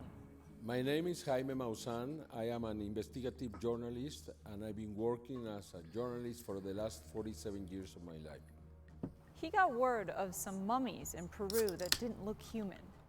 We decided to go to Peru and examine and see if these were fake or real or what were they. Our crew jumped on an airplane and flew from Colorado to Lima, Peru with cameras and everything in tow. Jaime also took a camera crew with us. We also took scientists. And we have a very important mission here in Peru. I came here together with a group of scientists, professionals, journalists. Once the scientists arrive, the body is revealed and they get to analyze it for the first time. When he brought it out and pulled it out of the box, it was a stunned silence at first. It was prepared mummy. The size of this humanoid was 168 centimeters. It's practically my size, a little bit shorter. So it means that this was a person who was walking as we do, who was able to move hands as we have, with long legs. So proportion of the body was very similar to ours. It is absolutely authentic hand with 3 long fingers, very long. The 3 fingers is a characteristic that makes it unique and unforgettable. And that is what exactly makes us think that this does not belong to a human species. Then, of course, very important head. That's, of course, was the most amazing. It was not our rounded skull, but it was very protruded skull, very clear. And so, this is what the alien looked like, right? Like, that's absolutely wild. Huge eye sockets. Sorry, let's not even call it an alien. This is what the creature looked like. Mummified creature. Huge eye sockets. Supposedly encased in stone or whatever this material is. Calcium or whatever it's supposed to be. Mummified body part. And as you're going to see as they get into it, they do x-rays, right? And within this structure are bone. It's bone. So if somebody made this as a hoax, right? It's pretty in-depth. It's pretty serious to, like, do that, go out there, bury it, try to make it look like it's thousands of years old, hundreds of thousands. I don't have no idea. I'm not a scientist. I can't tell you. But this is some of the most intriguing evidence. You know, the whole stream's been a pretty big joke, but, you know, this is actually some of the most intriguing evidence that's come out within the past few years. I'm not too sure how credible it is, you know. As I said, lots of alien evidence, lots of it's fake, lots of it's shit. But let's continue to watch Unearthing Nazca, as was suggested by Der Wunderbar. He wants to go check that out. I'll check it out. Is it near Colorado? Let's go check it out, bruh. Skull as well. It was very, very natural. Very interesting. They had neither nose nor ears, only little holes. The mummies are covered completely in this white dust. But this is not just white dust. It's something that is going to really dry the skin, and the skin will be able to survive for so many years. When Constantine pulled out the sample and we saw the gray skin, then I knew, because I know that bodies, when they reach that level of decomposition, they turn this kind of slate gray. So that I felt really good about. One of the most important things I think that we can do is to take samples, and the samples are important for a couple of reasons. Carbon-14 testing and DNA testing, where we can figure out how old the possible creature is and, of course, what the genetic makeup of it is. One of the labs that we sent a sample to for carbon-14 dating came back, and the results were anywhere from 245 AD to 410 AD. One of the coolest things that we got to do is we got to take the body to get CAT scanned, and we are currently getting all of the information from the CAT scans analyzed. Could somebody have gone in here and they did something with the skull to change it, they did something with the hands to make it have this appearance, based on The images that I'm seeing here, it seems unlikely. Professor Krokov and his team in Russia also analyzed the body, and they've actually discovered some very interesting evidence.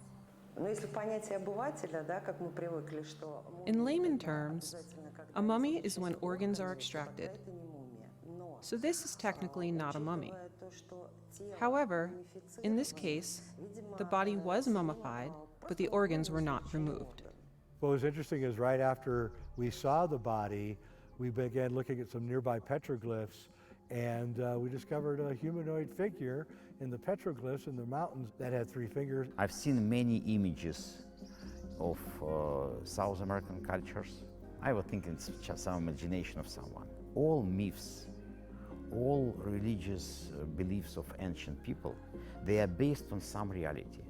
So we're wondering what we're really dealing with here. Gaia is completely committed to the story. We're going to let you know if it's human, if it's non-human. Like I said, our whole mission is just pure curiosity. That's crazy to think about, the fact that within the petroglyphs around the surrounding area where this was found, there are images of, like, depictions of creatures that are similar to this thing that they found. Like, that's actually pretty cool.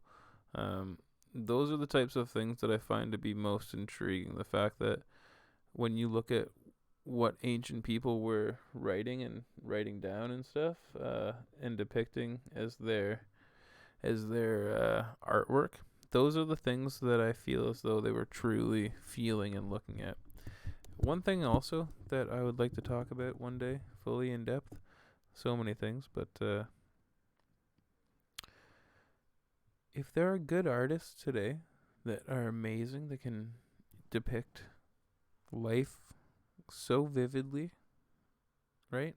I'm not a good artist, so I can't paint a picture and have it look like real life. Why were there not individuals like that all throughout time? When did that start? It's like cavemen were just drawing. They were drawing pictures, but they're just like, I can only do a stick figure. There was nobody there that was like, I'm fucking amazing at doing this. Like, it just didn't click for anybody. Until when? What was that drive, and what made it click for people? It's a question that I have, and that intrigues me. So I pass it to the community. If you know, Discord, let's talk about it. As Der Wunderbar says, let's do it, brah.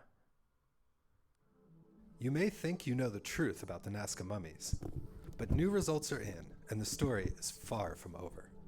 The DNA we extracted does not match any modern human.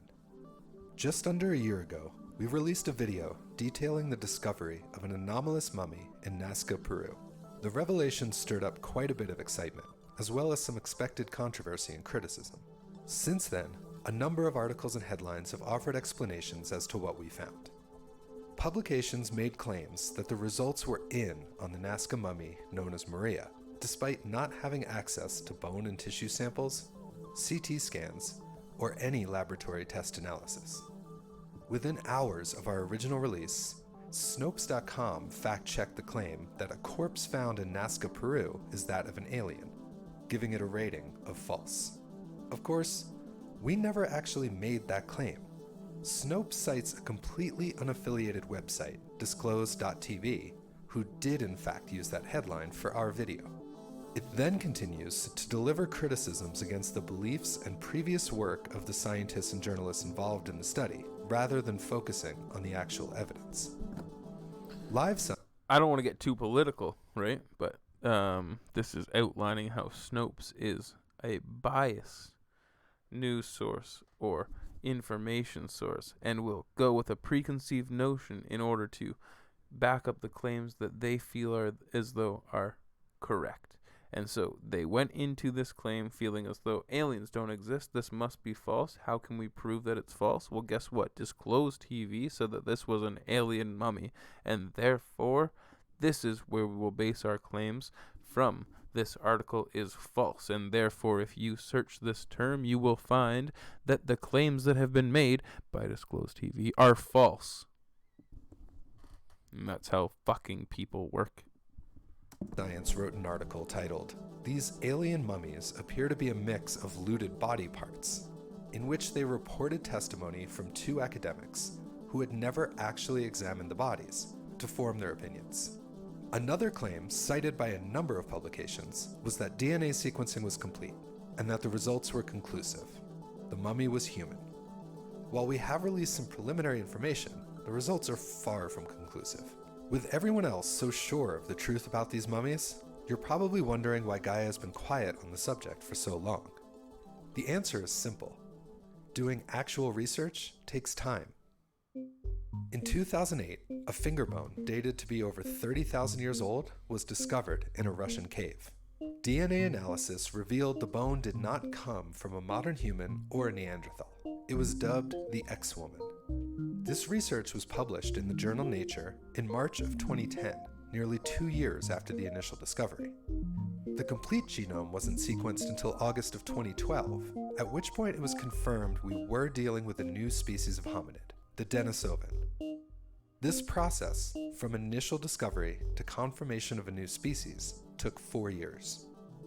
DNA sequencing is not fast, and it takes even longer when dealing with an unknown species. Here's why. First off, DNA analysis is a relatively new field, and various countries and organizations have developed completely different techniques and methods for identifying new species. There are dozens of ways to go about this process, and achieving a conclusive result agreeable to scientists across the globe can be a painstaking endeavor. Taking an unknown sample and matching it against a single known species can take weeks of computation. When trying to identify a potential new species, you may have to match against hundreds of other sequences. Add to that the constant risk of contamination and other processes required to ensure an accurate result, and you can be looking at years of work. On top of that, we have made the costly and time-consuming decision to have multiple labs analyze Maria's DNA. With such sensitive material, we want to have the best information we can get. The DNA we extracted does not match any modern human. But that is not enough. I'm just like trying to think, like that 3-finger grip kind of works for like, it kind of makes sense in like an evolutionary scale type situation where like we grip things like this, like we have a grip, but a 3-finger would be if they were longer, right? Say you had 3 extra bends in your finger, you could wrap right around something and potentially rest on your fingers to have a firm grip of something. So your fingers in your hand usually are the thing that are in contact, but whatever you've grabbed, it will be wrapped right around even farther than that onto your hand, and then you would have it right in your hand. I don't know, it kind of makes sense. It's interesting. I'm intrigued, boys and There are gals. still myriad questions that need to be answered in this preliminary data, and we are expanding our team of experts to dig even deeper into these mysteries. Visit the link in this post for the latest updates, where we go more in depth on the current state of our analysis. Hey everybody, We're my doing name's this Johnny work Woods. for a purpose. Our aim is to explore the possibilities hidden in the human story.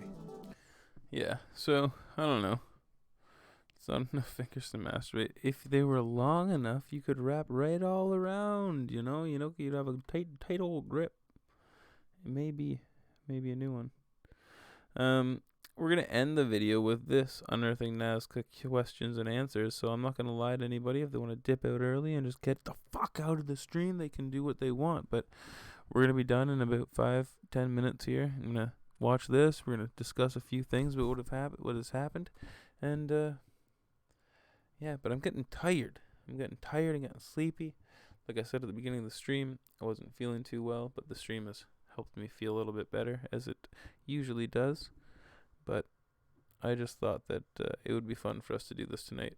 And guess what? The stream hasn't been claimed at all, so I guess that me rambling over top of the videos has helped out. Fuck you, YouTube. Hey everybody, my name's Johnny Woods. I'm the social media manager here at Gaia. I was also part of the crew that went down to Peru to investigate those unusual looking bodies that we found. We're super overwhelmed by the response that we got. It seems like there's a lot of interest. It seems like people have a lot of opinions and thoughts about what this could be. And I'm here just to give a few quick updates on some new information we have and some new stuff that's coming up. First thing I'd love to talk about are carbon dating results. In the original video, we showed results that were from one lab. Just yesterday, we got new results in, and these new results confirm those same numbers. And to us, that's really exciting. For me personally, I think the carbon dating is probably one of the most compelling parts of this entire discovery, whatever it turns out to be. So that was really cool. We have samples out at a number of other labs, and we're excited to get more results back for you. By far, the biggest question we've been getting is about the date 1997 on the left-hand side of the CAT scan. If you've watched all of the updates and all of the content that we have, you've seen the full CAT scan, and in the full CAT scan, you see the date 1997 on the left.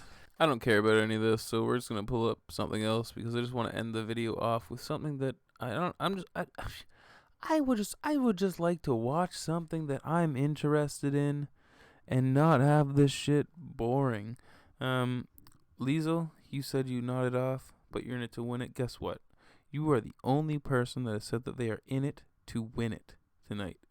And so guess what I do? I believe you. That fucking eye looks crazy. Crazy eye. Dear Wonder Bar, you're heading out. Have a good night. Have a good sleep. I'll see you in the next stream. Thanks for joining us.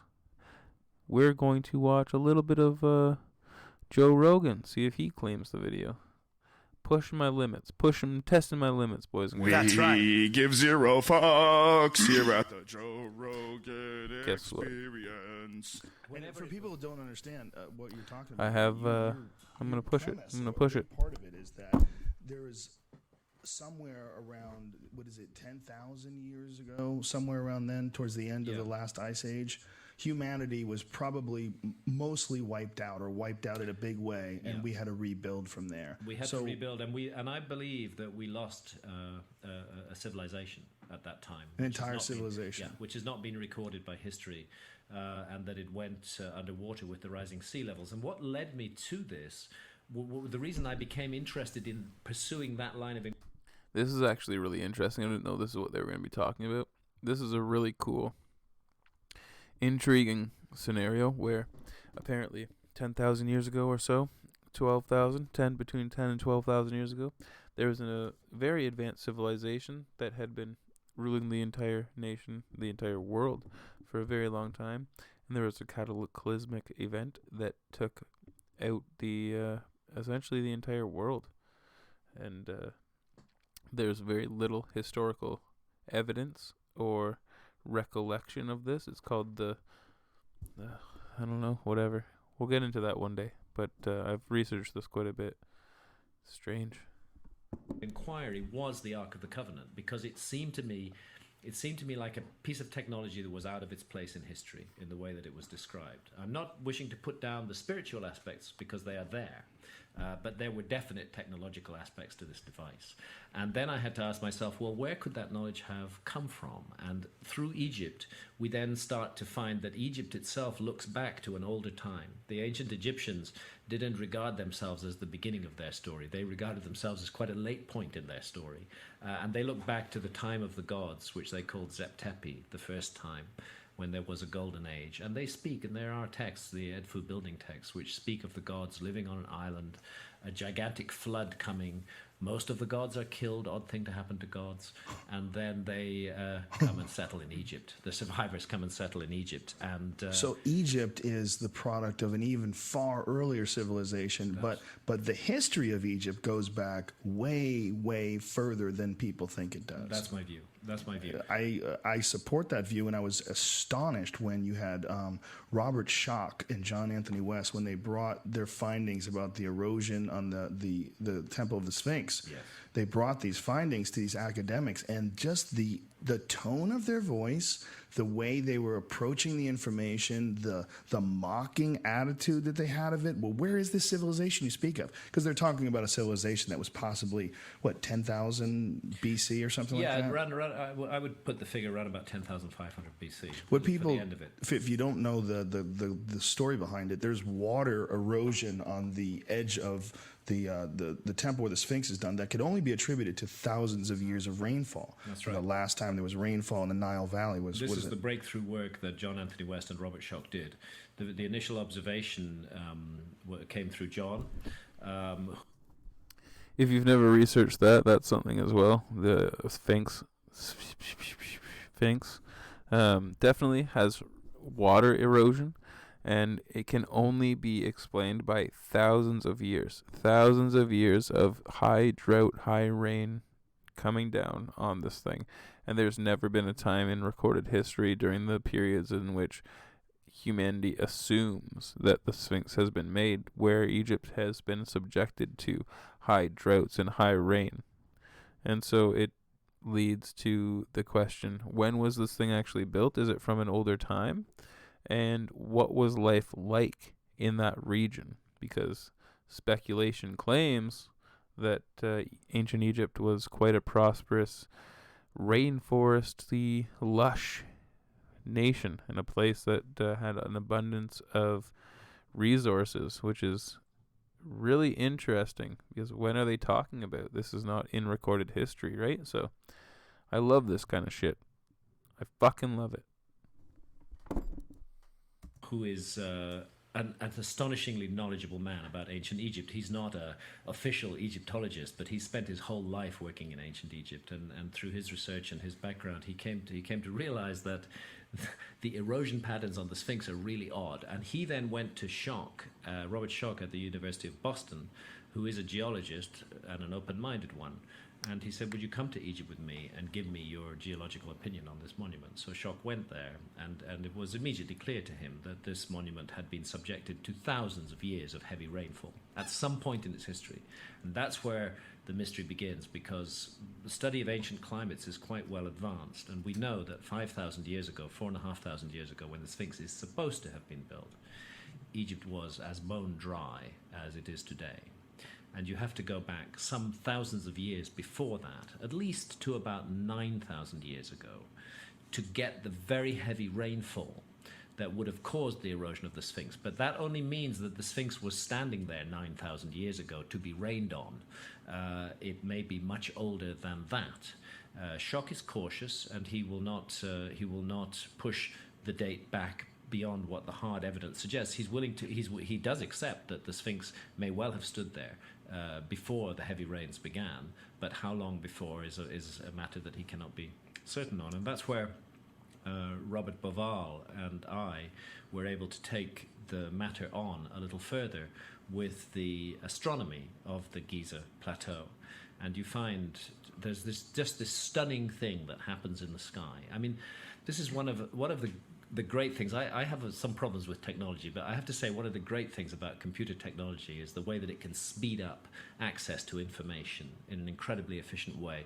And there are computer programs now which will show you exactly how the stars were positioned at any time in the last 30,000 years over any point on the Earth's surface. You can literally wind back the ancient skies and see them, and the skies do change, because the Earth is the viewing platform from which we observe the stars. There's a wobble on the axis of the Earth called precession. Yeah. That's right. And the wobble takes 26,000 years to complete a cycle. So it's a cyclical process. Eventually the stars will all return to starting point and begin the cycle again. And because of that, we can say that the Sphinx I was gazing right there the whole at time his watching own the celestial stream. counterpart, the constellation of Leo. Sometimes when you at gotta dawn pee, on the spring you gotta pee. equinox in 10,000 BC, while 90 degrees away, due south, Orion was lying on the meridian in exactly the pattern of the pyramids on the ground. And doesn't John Anthony West go even deeper? He believes it's like 30,000 BC or You're something right. crazy. John thinks it might be pushed back another precessional cycle. See, we take it back to 12,500 years ago, but you would have the same alignments another 26,000 years earlier. So 38,000 years ago, you would have the same alignments as you had 12,500 years ago. And doesn't he base it on actual hieroglyphs that depict, the ages of the pharaohs? You're absolutely right. And again, this is the area where the Egyptologists, the academic Egyptologists, are incredibly annoying, because they will not listen to what the ancient Egyptians themselves had to say. It's as though they, the academics, know more about ancient Egyptian history than the ancient Egyptians did themselves. And the ancient Egyptians were really very clear. They pushed their history back well plus 30,000 years. So that's one thing that I want to ask and just like see what you guys have to say. All five of you, anyone that's here at the moment, and everybody in the future as well. Comment in the comment section below. But how do you feel about historians and you know, ancient scholars dating things and doing things and not taking into consideration what the ancient cultures actually had to say for themselves, assuming that they were lesser than or not as intelligent as we are today, and assuming that when they're speaking about ancient stories and other cultures and beings from other places, that they must be false and they must be dumb as fuck. It makes no sense to me, but I would love to know where you guys are coming from. Don't let my bias influence you. You deserve your own. You deserve to feel however you want to feel, and so feel that way. If you think that they are wrong, let me know. If you think they're right, let me know. I will love you either way. Why are they defensive? Why won't they budge? Why are they so against this idea? I wondered that myself when I first got into this. I initially couldn't understand it, but I think it's a problem with science in general. I think that was it a late discovery? Did they have an established timeline? They already established the timeline. The timeline was set literally in stone over the sort of last 50 years of the 20th century. I mean, really by the beginning of the 20th century, a timeline had been worked out, and by the 1950s, it was very much set. They are just not willing to consider any previous date that would anything. It throws the whole timeline out. And because they've been teaching it for so long, they're reluctant to open up to new ideas. I would say so, but also they themselves. I'm not suggesting any dishonesty on their part. They themselves absolutely believe their version of the past. And in all fairness, you know, Robert Schoch's depiction of the erosion, there have been dissenters, and I've read some different people's papers, but sure there are. They seem. Alrighty. Cool. That was that. And so, like, we're gonna end with this one last thing because it has not as much to do with aliens, but just something that I want to watch. What hallucinations reveal about our minds? We're gonna watch that together, and we're gonna comment on it, and then you know, you guys haven't told me in the comments below. I can see you guys commenting there. Lee, Giselle, Dur. Well, Lee and Giselle. Dur, I think's gone. Let me know. Do you enjoy this content? Do you like aliens? Do you like the mysteries? Do you like paranormal stuff? Like things that are outside the boundaries of just political content? Or is this something that you would rather not do, but we're doing it anyways? Let me know. Spiritual stuff. Even if you don't agree, are you into spiritual things? Because there are so many spiritual things that I don't agree with, but I find interesting. One thing that I think would be really cool to do live with everybody is to go over the entire spirit science saga that happened way back in the day. If you were around, like I said, back in the day, like 2012 when we all died, if you were on YouTube at that time, there was a big thing called spirit science that would talk about spirituality and really sway young individuals' minds away from structured religion and more into the realm of investigating spirituality and the occult. And so I'd like to do that live because it's like there's so much. There's probably like 10 or 12 hours, and then it gets into that zeitgeist stuff. So let me know if that's something you guys are into, and we will review all that sort of stuff together. Liesel's thinking, Lee, it's all estimated. Never know the true timeline. What hallucinations reveal about our minds? By Oliver Sacks. It's a TED Talk.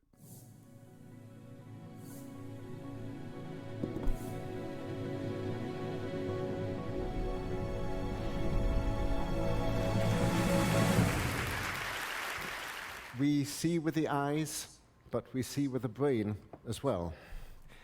And seeing with the brain is often called imagination. and we are familiar with the landscapes of our own imagination, our inscapes. We've lived with them all our lives. But there are also hallucinations as well, and hallucinations are completely different. They don't seem to be of our creation. They don't seem to be under control. They seem to come from the outside and to mimic perception. So I'm going to be talking about hallucinations and a particular sort of visual hallucination which I see among my patients. A few months ago, I got a phone call from a nursing home where I work. They told me that one of their residents, an old lady in her 90s, was seeing things, and they wondered if she'd gone bonkers, or because she was an old lady, whether she'd had a stroke or whether she had Alzheimer's. And so they asked me if I would come and see Rosalie, the old lady. I went in to see her. It was evident straight away that she was perfectly sane and lucid and of good intelligence, but she'd been very startled and very bewildered because she'd been seeing things. And she told me, the nurses hadn't mentioned this, that she was blind, that she had been completely blind from macular degeneration for 5 years, but now, for the last few days, she'd been seeing things. So I said, what sort of things? And she said, people in Eastern dress, in drapes, walking up and down stairs. A man who turns towards me and smiles, but he has huge teeth on one side of his mouth. Animals, too. I see a white building, it's snowing, a soft snow. I see this horse with a harness dragging the snow away. This is like Then the one creepiest night, thing I've ever the heard scene this entire changes. night. I see cats and dogs walking towards me. They come to a certain point and then stop. Then it changes again. I see a lot of children. They're walking up and down stairs. They wear bright colors, rose and blue, like Eastern dress.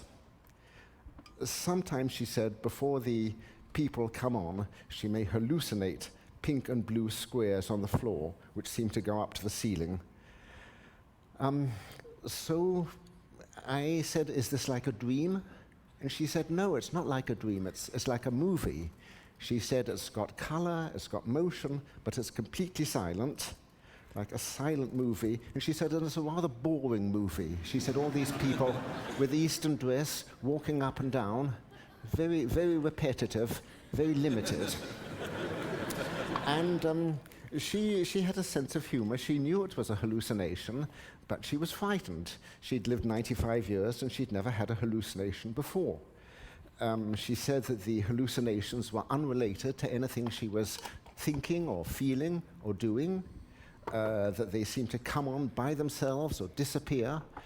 I don't know if they're going to get into this, but this is reminding me of an article that I read about something that perhaps we could talk about because it has to do with spirituality. But apparently when individuals are at the end of their lives, they begin to hallucinate and see individuals that they have lost, people that they are close to, people that they love, and it's for them it's a very comforting thing. And you know, it's like you really cannot even try to imagine what it would be like to be at the end of your life in a situation like if you were super old or if you had a terminal illness and you were literally about to die. You can't imagine what that would be like.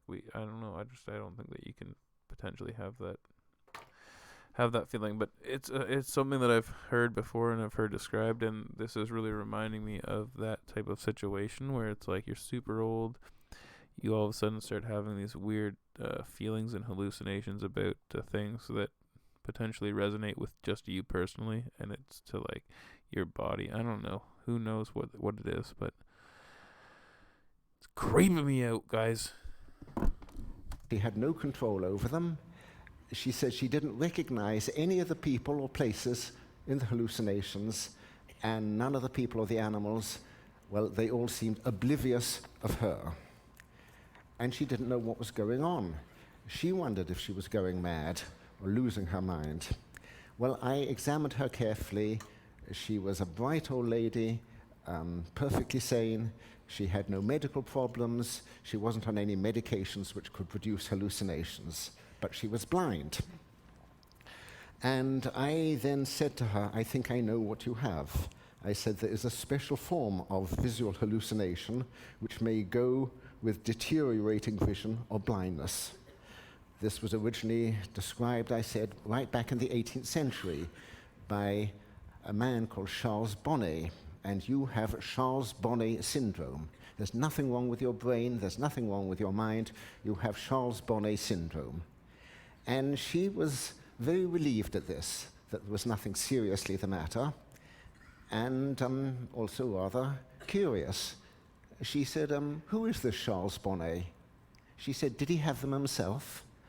And she said, tell all the nurses that I have Charles Bonnet syndrome. I'm not crazy, I'm not demented, I have Charles Bonnet syndrome.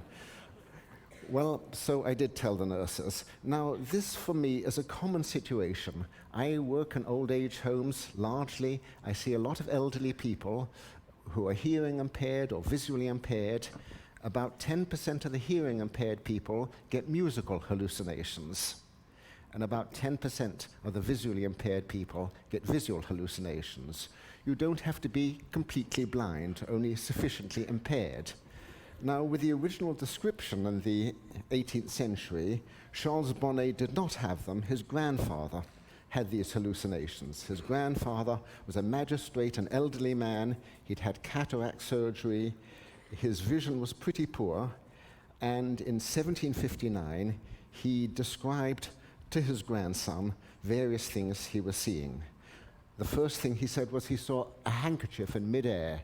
It was a large blue handkerchief with 4 orange circles, and he knew it was a hallucination. You don't have handkerchiefs in midair. And then he saw a big wheel in midair. But sometimes he wasn't sure whether he was hallucinating or not, because the hallucinations would fit in the context of the visions. So on one occasion, when his granddaughters were visiting him, he said, and who are these handsome young men with you? And they said, alas, Grandpapa, there are no handsome young men. And then the handsome young men disappeared. It's typical of these hallucinations that they may come in a flash and disappear in a flash. They don't usually fade in and out. They're rather sudden, and they change suddenly. Charles Lulin, the grandfather, saw hundreds of different figures, different landscapes of all sorts. On one occasion, he saw a man in a bathrobe smoking a pipe and realized it was himself. That was the only figure he recognized. On one occasion, when he was walking the streets of Paris, he saw, this was real, a scaffolding, but when he got back home, he saw a miniature of the scaffolding, 6 inches high, on his study table. This repetition of perception is sometimes called palinopsia. Well, with him and with Rosalie, what seems to be going on, and Rosalie said what's going on, and I said that as you lose vision, as the visual parts of the brain are no longer getting any input, they become hyperactive and excitable, and they start to fire spontaneously, and you start to see things. The things you see can be very complicated indeed. With another patient of mine who also had some vision, the vision she had could be disturbing. On one occasion, she said she saw a man in a striped shirt in a restaurant, and he turned round, and then he divided into 6 figures in striped shirts who started walking towards her, and then the 6 figures came together like a concertina.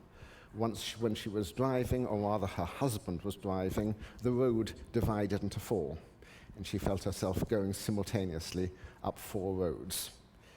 She had very mobile hallucinations as well. A lot of them had to do with a car.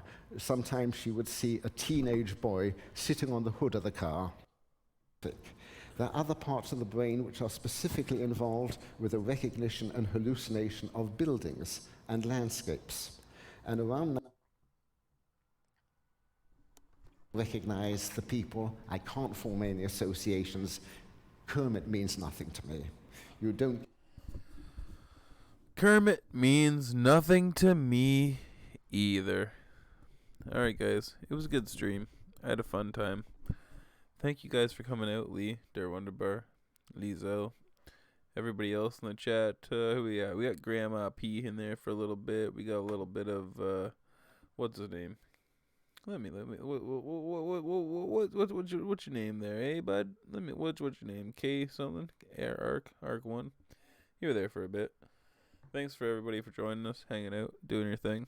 Like I said, as always, if you made it to the end of the video, if you want to help support the channel, Streamlabs, PayPal, Patreon, sharing, liking, subscribing, doing all that stupid bullshit.